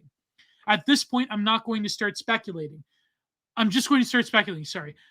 Some people are probably living out on their savings. That would be me. Moving back in with family to keep costs down. Also me. Yeah, the neatocracy, the neat aristocracy, while trying to support themselves with side gigs. The gig economy. Me again, please hit like and subscribe. Not everyone can get paid. Scrolling up. Oh, yeah. Let me scroll down. Scroll down, sorry. Not everyone can get paid for their side gigs. Me again, please hit like and subscribe. Not everyone can get paid for their opinions on the internet and make a decent living at it. Is exactly easy. What with real estate? Yeah, send us your money or a manual typewriter. Do it now. Sneed them over. To subscribe star for Prudentialist and patreon.com/Jenner Productions. And also Substack Gio's Content Corner. Not everyone can get paid for their opinions on the internet, make a decent living as it isn't exactly easy. With real estate through the roof and you Americans talking about real estate. Just making rent from one bedroom apartment averages around $2,000 a month. Day calls. There you go. The day calls. There you go. Just making rent from one bedroom apartment, $2,000 a month. Now, for instance, want to eat too? Hope you're making 50 grand a year. Good luck. One solution. Gotta get your treats. You gotta get your treats. Gotta get your treats. Thank you, Matt Kreisman, for that treat discourse. We're back. Thank you, Sturgeon's Law and Matt Kreisman for that treats discourse, and Garbage Ape. Yeah, thank you. One solution to the high cost of living in Western countries is to just leave. And this is where I disagree with him a bit, which is exactly what the digital nomads and passport bros have been doing. Why put up with the daily humiliations, demoralization, frustration of the quality of life Western states offer at outrageous expense when you can live somewhere nicer for cheaper? So long as currency arbitrage works in favor of the citizens of Western countries, this will be a viable strategy for freelance and other contractors who work remotely. I wouldn't be at all surprised to find that the ranks of the digital nomads are disproportionately young, male, and white. Yeah, that's probably true. And it should be emphasized single. Such a lifestyle is much more difficult when one has children. Yeah, yep. But the whole, do you want to normalize passport bro things? Like, I don't know. That's the community for expats and people who don't live in the country anymore has grown. No, true, but I'm just saying, like, the whole, like, sex tourism expat thing. I don't think a lot of these guys are sex tourist expats. I think they're just trying to get the hell out of here. Yeah, but the white nerds that find love in the arms of Filipinos, like every other junior enlisted man. Yeah, in the arms of I said Filipinas, but no, they work with the Philippines, the USM. They got that right. Don't they go there? Any port in a storm. There you go.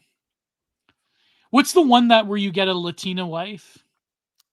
Fort Bragg? Fort Bliss. Fort Bliss. No wonder they call it Fort Bliss. I've seen too many guys. You marry her, she turns 23 and she hits the wall. Like, bro, it ain't worth it. Oh my god. That was like, do you remember Bizlet? Where he's like the Nicolato, what's her name? The Bernie girl? Yeah, the okay She boomer girl. she's like, she saw that I negged her and she lost weight afterwards. That was funny. Oh my god. Same with this one, the ACAP GF, the Latinx ACAP Antifa GF that refuses to cooperate with the police. Do you think Nicolano, whatever her name is, would she cooperate with the police or probably not? I don't know, but I just presume that they don't have the higher mental functions and capabilities to offer a nuanced opinion on anything, so I really don't bother to consider them as people. Yeah, true. She looked pretty white for a Latinx woman, though. A lot of them can, but it's the face that gives it away. Yeah, it's true. Fellas, Ava, what's her name? Get out of here. Stop with the fellas. Fellas. Save it for Billy. Yeah. She looked all right, but she didn't look that great. She was sort of like not that great in terms of like, by Latina standards, you know. Yeah. Yeah. Not that great. Plus, I mean, if you ever get involved with a let's call it urban confrontation, she would totally betray you. So that's, you know. Yeah. So we'll finish up around here. Just telling people to start their own business and become an entrepreneur isn't really helpful, though. Most people aren't psychologically equipped for that. I would agree, especially nowadays, between the attention economy and Yeah. Just everyone already is in the gig economy. It's oversaturated as can be. Yeah, most small businesses fail within the first year for a reason. Running a business, even a small one, is a ridiculous amount of work. Very true. If the business prospers, the upside potential is high, but the brutal fact is that most don't prosper, and if they don't, the founder risks losing everything. Yep. On the top of the intrinsic uncertainties of entrepreneurship, and give me 2 seconds. I gotta go. Well, let me give you an example with construction here in Canada. Can I do that, Prue? Do you have to go? Yeah, by all means. Okay, so in construction in Canada, here's how it works. Now, I can only speak from Ontario. I can only speak from our experience. But you have old school like boomers that have, let's say, concrete companies, like which is what my old man is in. You have older people who are on the verge of retirement sometimes, but they can't find good people for two reasons. One is that you have all of these construction companies that have lasted a long time cannot find quality workers because the quality workers either get sucked up by union jobs that can pay them more exorbitantly, you know, or people that leave the union because they realize that it's just busy work and they don't like it or whatever. A lot of the people that have experience in union construction work, they leave the unions and then they start their own concrete business, for instance. And then you have a bunch of these little ones that are pricing the solid and stable companies out of the market, but then they end up failing in a few years or less than a year. And then what happens is that you don't have experienced people going into fueling the already established smaller firms and businesses. And then it screws everything up because of course you can't compete with union wages because of the way that things are structured through the tax system and a whole host of different things here in Ontario. But I'd imagine in America, it's slightly different. But then, of course, you have a lot of the migrant workers that are pricing, Americans out of the market. But from what I've heard from people that work construction in America, that also is not working out with the whole illegal immigrants. They are also getting sucked up by bigger union firms. And Cyber Ninja Zero in the chat, exactly. Too many chiefs, not enough indigenous people. Small construction businesses, F up civil engineering everywhere. Well, I don't know, Vitalis. I mean, it depends on where you live. Yeah. If you live in a city, then yeah, absolutely. Yeah, but if you live out in the middle yeah. of nowhere, not so much. Well, if you live in more residential, suburban areas, it's different. But no, yeah, that's what I mean. Like small contractors, these people that sprout up everywhere, these like little construction companies, they all get redacted within a few years or a year, and then they either go back to the union, and maybe eventually they'll go back to more established construction firms that are private. They're smaller, but it's terrible. It's a bad system. But anyways, yeah, moving on. Yeah. The only other option I can think of is to defect. Western institutions may be doing their best to die, but their Asian, Russian, and Arab counterparts are much less interested in this. I suspect that many of them are happy to recruit the white talent being neglected by white countries. Not There so much wasn't there China. was an article from CNN about this a few years back saying that China's taking up the recycled white guys. Oh yeah, there was But also how many I don't know. And this trend I don't think is I don't know how much of that trend is going on. Maybe Russia, but not with the war going on. No, not with the war going on. You're right. You're right. Can you even travel to Russia now or no? I don't know, but there is a concentrated. There is an effort by some that are trying to pursue, like, if you're going to be an expat, be an expat in Russia type deal. Yeah, which is kind of suspicious to see it prop up so heavily during the war. Yeah. But yeah, they can have their Russian boar towns, but they said that they're going to just mainly be Africans. But are they going to throw all of those Ukrainian expat women at you as soon as you go to Russia? Yeah, maybe. I doubt it.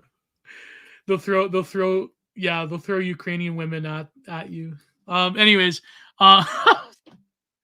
yeah, that is suspicious, man. I'm not going to lie. As much as I Vatnik post, that is suspicious. Furthermore, while foreign organizations might not have caught the woke cordyceps, but I think ZeroHP did the whole cordyceps. No, you know who it was that introduced the cordycepting idea? Facebook and Trash World Citizen introduced the cordyceps idea, but I believe someone on my posting career did that model, or it could have been Salad Forums, I forget. Blatantly ethnocentric than Western corporations. The same token, they tend to be much more blatantly ethnocentric. Yeah, of course. I mean, you have to realize that in Russia, just because you have the West has somewhat of a, not anymore, but like historically a sort of kinship with the Slavic world. In Russia, you're still going to experience a harder existence if you're not ethnically Russian than if you were. You know what I mean? So, yeah, like the Russia thing is not going to be as viable as people think, as expats think. Western corporations one will always be a second-class citizen, and will the growing geopolitical tensions between the West and the rest possibly regarded with a degree of suspicion. Yes, of course. If you are a Western expat in Russia, I've heard stories that you will be treated with suspicion by the authorities. So, yeah, South African streamers on our side have said that Afrikaners moving to Russia is a lie. They have looked into it. Yes, I figured as much. Yeah, I believe if you talk to our good friend Conscious Karakol or our good friend Robert Durin, that they would say that the whole like South Africans going to Russia thing, that's like not true. I know. Yeah, Robert, he actually talked about this, that even the whole thing between Russia and Julius Malema, even the Kremlin was like, yeah, we don't agree with this guy. He's just some crazy guy. Did you know the whole stadium thing? Did you know that was also a whole like padding corruption thing? Did you know that? No. That apparently he forced his local organizers and he like bribed a lot of people to like take their political groups and like pack the theater, the stadium with the. I guess that doesn't surprise me in the slightest. Yeah, I've heard this. I think Robert Duran. Man, I try to say Duragan, but it's Duran. Apparently that's how you pronounce it. Our good friend Robert Duran, he said that apparently that it's true that Julius Malema is like astroturfing a lot of this, a lot of the organic support that he has in that certain region in South Africa. So the whole like spectacle of that stadium where they're chanting "Redact the Boer," that was like largely astroturfed. That there was like a lot of corruption on the ground that went into padding that stadium with people. Yeah. Interesting. No, it's 100% because there's a whole thing where Julius Malema, he was like total like Mbeki's right hand guy, not Mbeki. That's a long time ago. Mbeki, like he was like Jacob Zuma's right hand guy, but then he stabbed Jacob Zuma in the back, and it's like this whole thing. Like things are more complicated in South Africa than people think. So, yeah.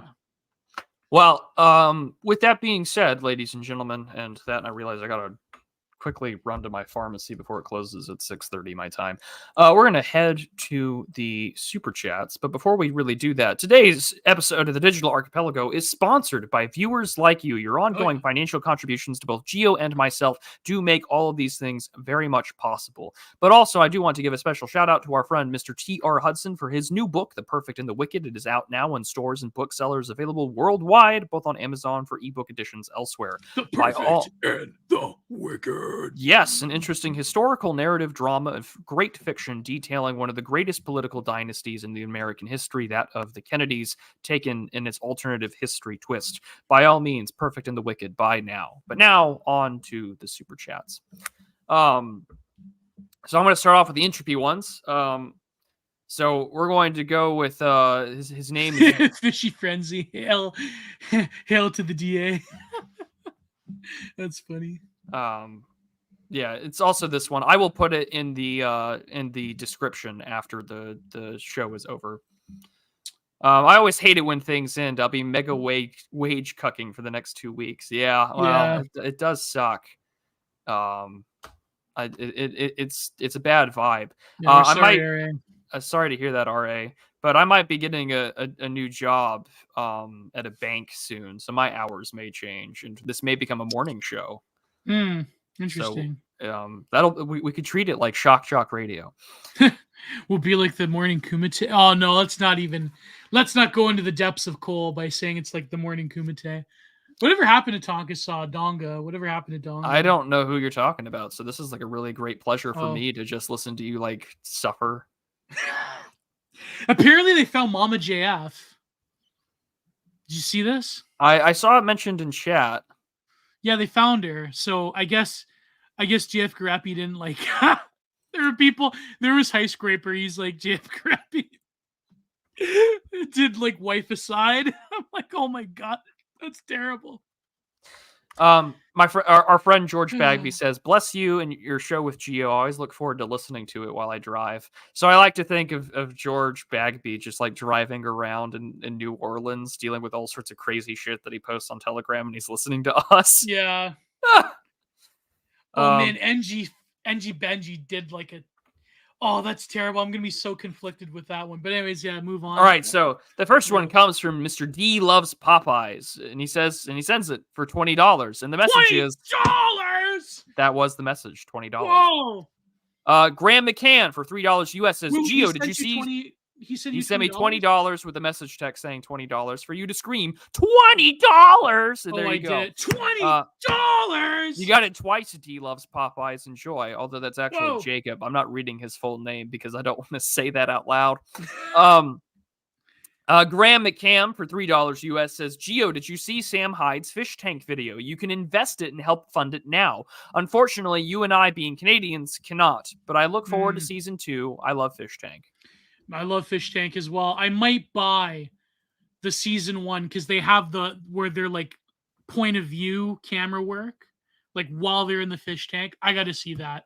So I might buy season 1, but I definitely might think of buying into season 2. If it's good content, we'll see what happens. I know Jet Neptune has sort of descended into, some kind of coal posting, but Fish Tank is one of my great loves. So we'll see what happens for season 2. And MDU World Peace season 2 is also coming out. So there you go. There you go. And our good friend Patrick Casey for $3 US says, good show. Well, if you weren't here earlier, he did a good show with Blep Sama. So be sure to go check that out over on his channel, Patrick Casey in Restoring Order. That's a pretty good interview. I look forward to listening to it later today. I listened to it. I wonder if Patrick mentioned to Bleep that I'm cool with him.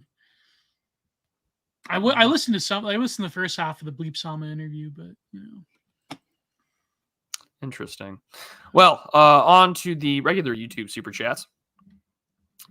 He says, Joshua BB for $1.99 US says, make Central Canada America. There's an option. Whoa. But I don't think you want us to liberate you. Yeah, I don't know if you want us to liberate you, buddy. Well, I mean, Biden liberating Canada is not going to make any sense. But I get it. Yeah, if it's based world America, then, Yeah. The Laurentians belongs to the Yankee. One day. One day. Oh, boy. Use the That's unit for funny. $2 US. Says Fetterman was a better choice than Dr. Paz. Dr. Paz. That's pretty great. I hate to say it, but that's probably true. I mean, Dr. Oz, I mean, what was he going to do? And he probably would be He was even more incoherent. pro-transing the kids. Like, Yeah. he would have been a shitty moderate. He would have been So, like yeah. cat nuts for all. At least with Fetterman, you get like the joke that America's like esteemed democratic, the sacred temple of democracy. It's full of retards. Did you see that picture of him in the Senate? Was it the Senate or was it He's in the Senate. Did you see that picture where he's wearing his his working man Yinzer uniform there? Like it's Well, they quickly got rid of the Fetterman rule. He's back to wearing a suit now in the Senate. Oh, he's got to wear a suit again? Yeah. Oh, that's terrible. Come on. You know that's what they call people from Pittsburgh. I discovered this, Yinzers. Oh, I didn't know that. Yeah.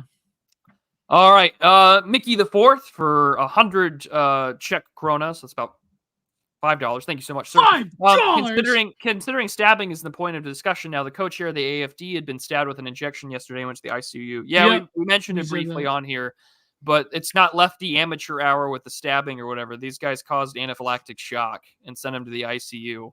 Yeah. And all leftist terrorism, with some minor exceptions, is always state-sanctioned, kids. Yep. If you're a leftist terrorist, you are sanctioned by the state. You're not rebelling against shit. No, especially in Germany. I mean, Bader Meinhof.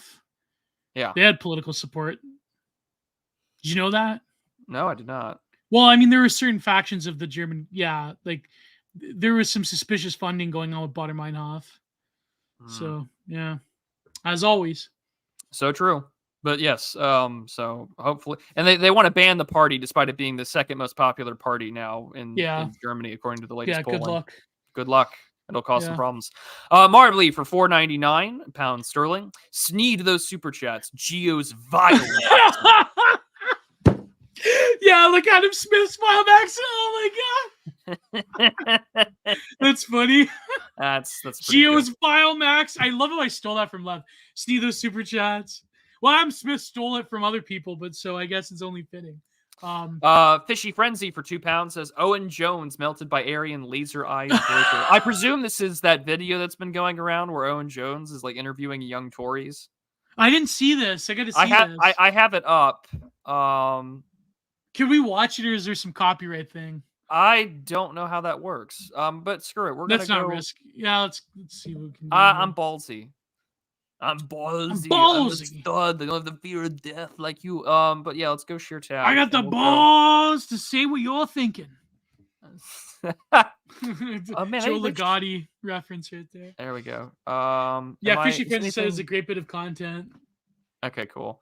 So let me go. We'll widescreen it real quick. And if Owen Jones wants to put a copyright strike on my ass, bring it on. You poof. You poofed. Has Morgoth said poofter? I have no idea. I'm pretty sure he just goes straight for the F slur. Yeah. Ian Powell's obviously a very divisive figure. He looks like a Tory voter, this guy. Personally, what I think of him is a lot of stuff he was saying, although very divisive at the time, has come to pass. Some cities are no longer diverse. They are no longer diverse in the sense that there isn't a mix of cultures, where it's now been completely replaced by one culture over another. Like where? A lot of boroughs of London, where the white working classes have been moved out in exchange for a lot of people from What do you mean they've been moved out? Well, a lot of the council space in central you know London now, in some of those boroughs, have been completely demographically changed to a completely alien culture to what it would have been 50 years ago. But what do you mean an alien culture? I mean, in East End London, it used to be very Jewish, and now it's more Muslim. But that's always been the case. So, I mean, that's a very alien culture to what it was then, isn't it? I mean, they're British Muslims. Yes, but it's an alien culture. What do you mean? It's a different culture. Alien culture means alien as in unfamiliar. Yeah, but it's not alien to being British.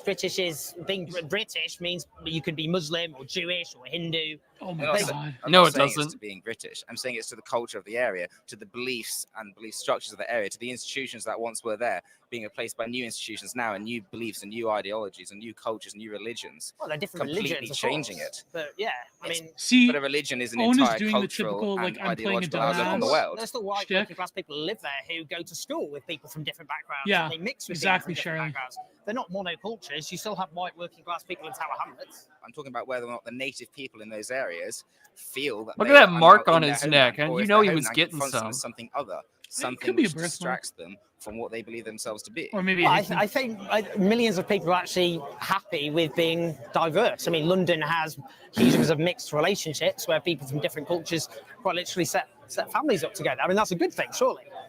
I'm not saying it's good or bad. It's neither here nor there. Well, Diversity is not inherently good. It's not inherently bad. That's not my point. Well, I think Yeah, it's it's inherently good, inherently but bad. Why do you think that? because I think you get an interesting This guy exchange of Fox, cultures and that's it. worldviews, and that makes Yeah, for look at that a Icky, more this interesting boy environment. Fox. Why does a mix of cultures and worldviews provide something good necessarily? Because we learn from each other. Yes, but why? Well, let's say there's some Can you pause it for archetypal a moment? brilliant worldview. Oh, the best yeah. possible We're almost The done. British- There's like 5 seconds. Yeah, left. okay, yeah, go. Sorry, go. Yeah. yeah. worldview, right? Would you then say, oh, let's make it more diverse and mix it with other worldviews? No. Yeah. Whoa, BTFO'd. Okay, the British have been learning. I know, like, listen, I learned this point from Mark That Stein. kid watches Lotus Eaters and he fucks. Yeah, he Way watched. to go, Carl. You're making little chads. He watched old Mark Stein clips from debate clips from 2012. No, because Mark Stein brought this point up. He goes, the British have been learning from a diversity of cultures for generations, but they knew what their sense of self was and what they believed to be the superior culture was, but that did not take away from the scholarship that the British were obsessed with in terms of other cultures and peoples. And it's like, you can't. Owen Jones is doing this like typical leftoid, like, what do you mean by that? Yeah, I'm he's a playing the dumbass." hatchling. He's being an absolute piece of shit. Exactly. It's such a Owen shitty Jones is thing. not a serious character, and You eventually know what private the state. school? Sorry, go ahead. Prue. No, go ahead.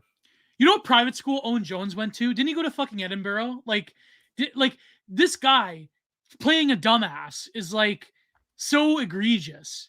It's so like shit eating, and it's so annoying. Like he is one of the most annoying. Like even other like libtards in the UK think that Owen Jones is annoying. But sorry, I cut you off. Prue. What were you gonna say? Oh, well, no, it's Owen Jones is just playing the hatchling, and he should not ever be considered a serious character in anything. In the same Yeah. way that any sort of Harry Sisson character here in the U.S. is going to be that way. Harry But yeah, Sissy, Harry Mickey the Sissy Fourth, Hypnosin. yeah, Mickey the Fourth is saying that apparently he interacts with Frog. Oh, that's Samuel Martin. I had no idea. Whoa! Let's fucking go. Well, good on Nice. Samuel Martin. Okay, yeah, he's over there with the Mallard. I didn't know that was him. Let's go. I've been published in the Mallard. All right. Yeah, I did the whole review. I did a review of my Gilles Jean's paintings because a good Well, friend of mine is an editor for the Mallard. Well done. Oh, it's not Samuel Martin. Oh, damn it. Fishy, just tell me who it is then. Either which way, total Owen Jones destruction. Yeah. Staffer speaks for $20 US. $20. He says, I've worked in Congress as a diversity, equity, and inclusion hire.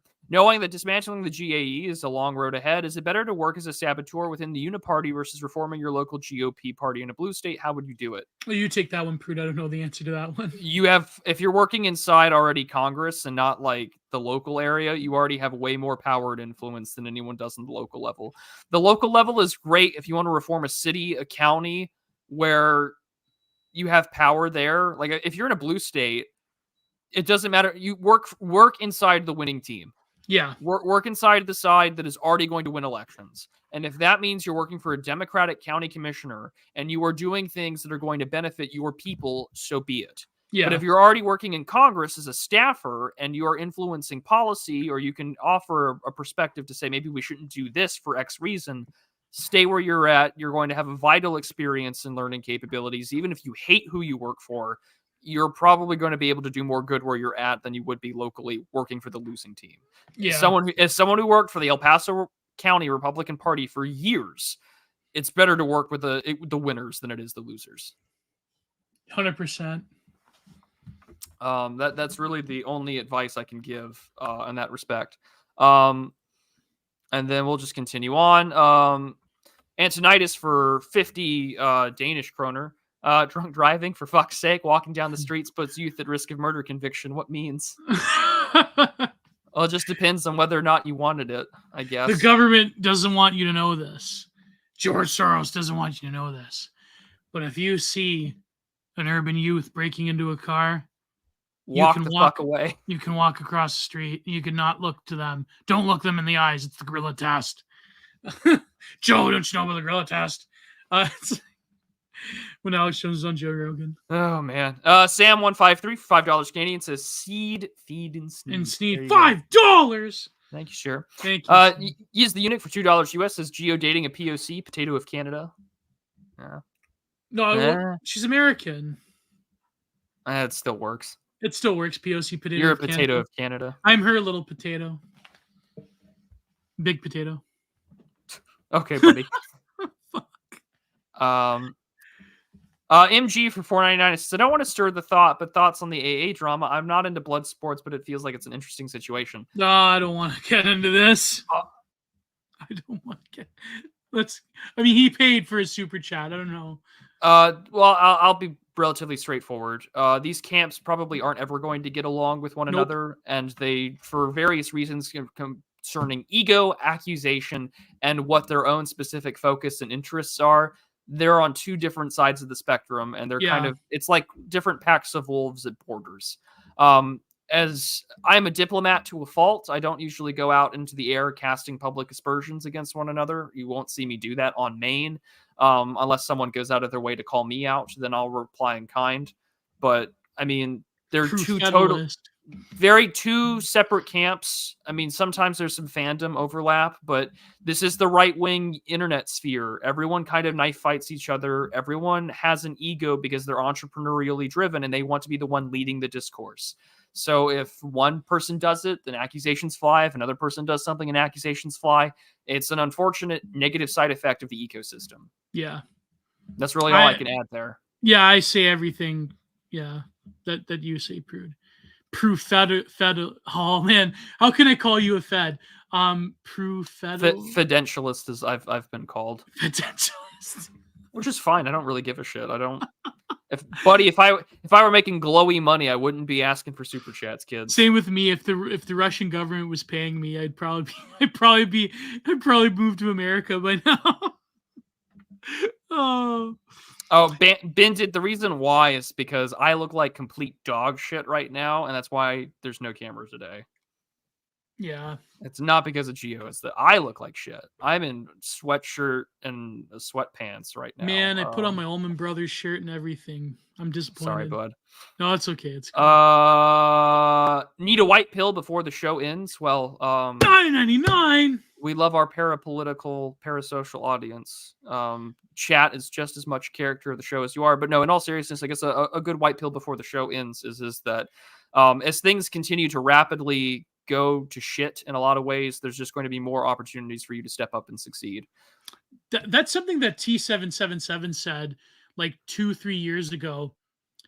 I think it may have been Bab's podcast, where he said, like, he goes, well, as things collapse, sort of like, post-war intra-war Germany, where there will be like opportunities to drop out, but there will also be opportunities for excitement.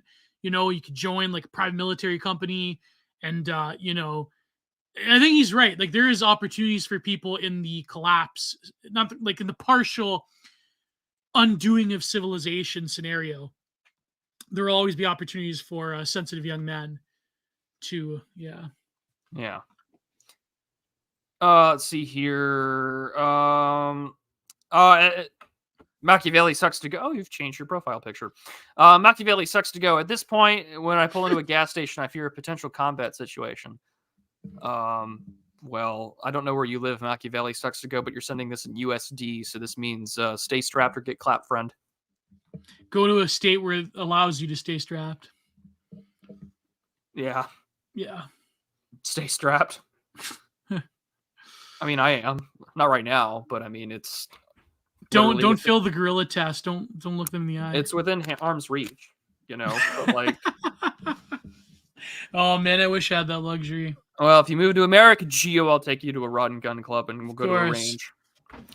See, that was my desire, like, during these Sealings conferences. Like, if Academic Agent ever shows up, I want to take him to, like, a rifle range and, like, pay for, like, to rent out an automatic weapon just so this, like, Shakespearean academic turned quasi-right-winger can, like, fire an automatic weapon, and maybe his opinions on America will change.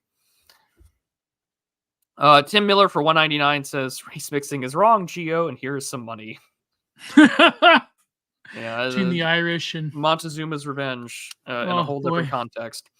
NG Benji for $5 Canadian says best WWE theme. Oh my god, NG Benji, this is so hard.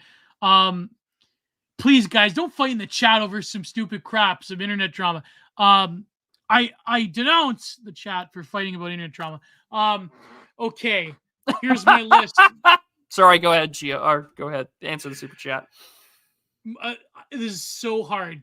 WWE themes because I can't use the ECW ones. Okay, so no in particular order.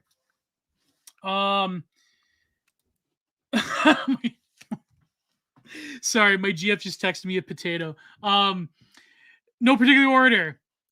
The Our Lady Peace, Chris Benoit theme song, whatever. Gangrel, the Brood theme.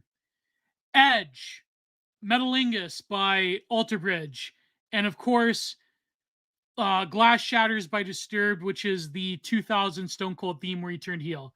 Those are my ones. And the 2000 early 2000s era rock heel theme as well is pretty good. I don't know any of the modern ones. I haven't watched WWE in quite a long time. They don't have metal themes anymore. Oh yes, Undertaker, of course. Rolling Air Raid Sirens by Limp Bizkit for Deadman. Oh yeah, that one and the original instrumental Deadman Walking one when Undertaker turned heel and he became a biker. Those are my top 6 or so themes. Man, that was a hard one. Oh, also the Kane one. We had the Half Mask by I forget who that was by. That was also another. I liked this take from Charlemagne. Stopped in case Gio got too horny, needs to be put down. Yeah, they're strapped in case I gotta put you down. Bray Wyatt's theme was also good, but the role. See, I really loved the Undertaker. We're gonna move on real quick before this turns into a WWE talk. Okay, but the rolling one by Limp Bizkit, that's probably one of the best ones. Yeah. Representative Mike Oxalong for $4.99 US says, "Here are some Kulak bucks. Owning a business is hard, but it's possible with some luck." Well, if you're a small business owner, Mr. Mike Oxalong, I salute you. We're both kind of small business owners. Well, you sell your art, so yeah. I get it. I mean, content creator, business. We're not business people, Gio. We are parasites. Gio's a loaded potato. So true. I'm her meatball. Maki sucks to go. I have 600 firearms safe and all sort of capital spaced out letters. Well, I wouldn't announce to the world how many you own. And then last but not least, Owen Zaleski for $10 US via Entropy. He says $10. Says, "Hello, gents. I hope you are all well. Going to be heading out to Kansas for a friend's wedding, although maybe I think he means Kansas. Gio, do you have any good books on modern architecture? A high school student of mine is working on a project of the subject. Also, Gio, all of the chats I am sending here could be yours if you just get Entropy. God bless." There's this one about the dying days of the Soviet Union, modern architecture in the Soviet Union. I forget what it was called, but if you look it up, it's there was this great, I forget the title, but it's about like how these architects were allowed to do whatever the hell they wanted to because nobody cared. Like all of the offices in Moscow like really didn't care what they did in these like little stick places in the satellites. So they created these like immensely like creative brutalist architecture that's really good. But in terms of like modern, I'm not that much into modern architecture. I know there's a few good books. I know one section in Robert Hughes' Shock of the New talks about architecture and Gradius and like the modern style. But there's other good ones. I mean, there's a good there was a good one on Corbusier on brutalism. There's also a good one on eco-brutalism, if I recall, architecture. But in terms of like modern architecture, the history of it, I'm sure there's other good ones. I would recommend Lou Templar would know more about this topic. Yeah. But I would recommend Buildings and Power by Thomas A. Marcus. This book was recommended to me from Semiagog, but it's a fantastic read on our relationship to architecture and not to mention just how not just in the Foucauldian sense of like prisons and biopower, but like also how we express knowledge through them, we express culture, how our understanding of like architecture and the design of prisons has changed. The book is relatively recent. It was published in 1993. Highly recommend that you get that one if you're interested in it. It's not just about brutalism or the paradigm of how architecture can control the flow of movements of people, but it's also pretty damn good on quite a few things on what buildings mean and why do we build them in the way that we do. There is this one, I believe it's more of a theory cell one, but I believe it was either published by Verso or Zero Books, or it may have been semiotext, about like horror and architecture. If you just type in horror and architecture, that's a good one. I was reading this one. My good friend Eddie Deadmain recommended it to me, who also used to be published by Zero Books till he got canceled by Comrade Doug Lane. But his book is actually really good. I have it right here. It's called Superstructure of Berlin. He also talks about architecture as well in Berlin. Nicholas Husdorf, Superstructural Berlin, a superstructural tourist guide to Berlin for the visitor and the new resident, published by Zero Books. This was before he got kicked off of Zero Books for political nonsense. But go buy his book. He's a great author, great fellow theory cell. Yeah, there you go. Alrighty. Well, with that being said, Gio, what do you got going on? I probably will release the Marty Phillips interview next week. It's just that I've been, trying to finish up the book. I recently have a case of tennis elbow. I was lifting and just trying to be busy. I know I've been slouching in terms of Patreon content, but I did release the Indian Bronson episode finally. So I've only received a little trickle of pushback for that one. I was catastrophizing. Listen, I know Indian Bronson gets under people's skin. Sure does. He's a good, but he's a good friend of mine. And I think that it was a good episode, though. It was good content. He had a lot of good points about Silicon Valley and the replacement rates and so forth. The TFR, like, this is how psyoped of discourse I am. I thought the TFR meant the fuck rate instead of the fertility rate. I'm like, what? Anyways. God bless. Last but not least, Brent Taylor for $5 US. Thoughts on the John Doyle Sargon photo in the Mustang? It was a good photo. It was a cool photo. I mean, Sargon was there in Miami for the Claremont Institute Summit. Like, let him go. When is the digital archipelago going to invade the Claremont Summit? Well, when I have enough money to go to the next summit, I guess, and there you go. They don't kick you out for COOF restrictions if Biden wants to pull that shit again. But now that you travel to the U.S., Gio, we should think about planning a live show. Yeah, that'd be interesting. What Brad and Kevin do. The Red Scare Girls did that. I don't care about them. Who has done a live show? Didn't Dave do a live show? Who has done a live show? I don't know, but I know that they have. One podcast has done it.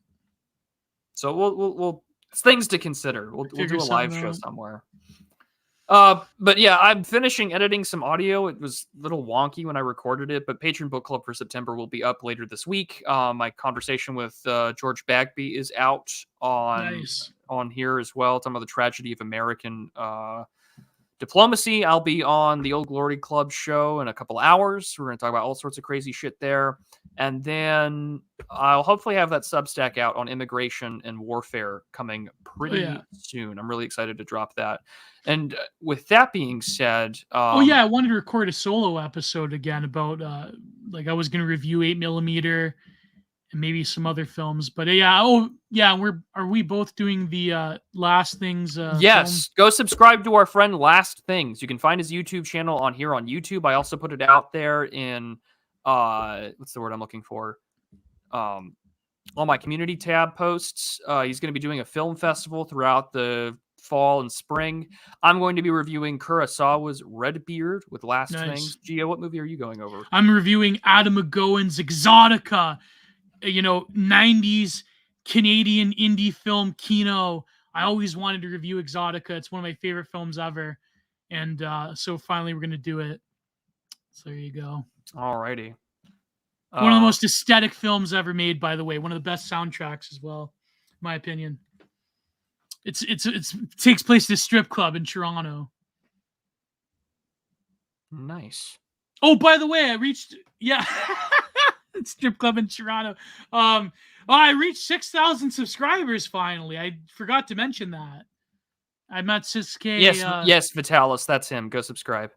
Yeah, last things. Yeah, I'm at 6K now, so hopefully, I could retain the 10K I built up with that other fucking guy. But one day, well, you're moving right along. Yeah. You're moving faster than it took me to get there. I gotta thank Benjamin Boyce for the boost, though. Yeah, that was a good interview. I think that was one of my best interviews I've ever done. Was the Benjamin Boyce one. It was a very good interview. I listened to the whole thing. By all means, do it. For me, my regular go-to for bumps in content reviewing or subscriber bumps is my regular time on Oren, which I was on earlier this last Monday. I was on Oren McIntyre's show talking about Joseph de Maistre's study on sovereignty. We're probably going to make that a series. Whoa. So, it'll be a great time. But yeah, we'll continue on from there, and we'll see you all next Thursday on Gio's channel. I don't think we've discussed what we're going to cover. No, there was an essay a friend of the show, Billionaire Psycho, has sent me, so maybe we'll review that. We haven't decided, but as always, you'll know soon enough. Oh, yeah. Be sure to follow us both on Twitter. I will add our links as well as the link to the essay that we just reviewed here in the show description, and we will see you all next time. God bless and take care. God bless. Goodbye. Too sweet. See you, gents.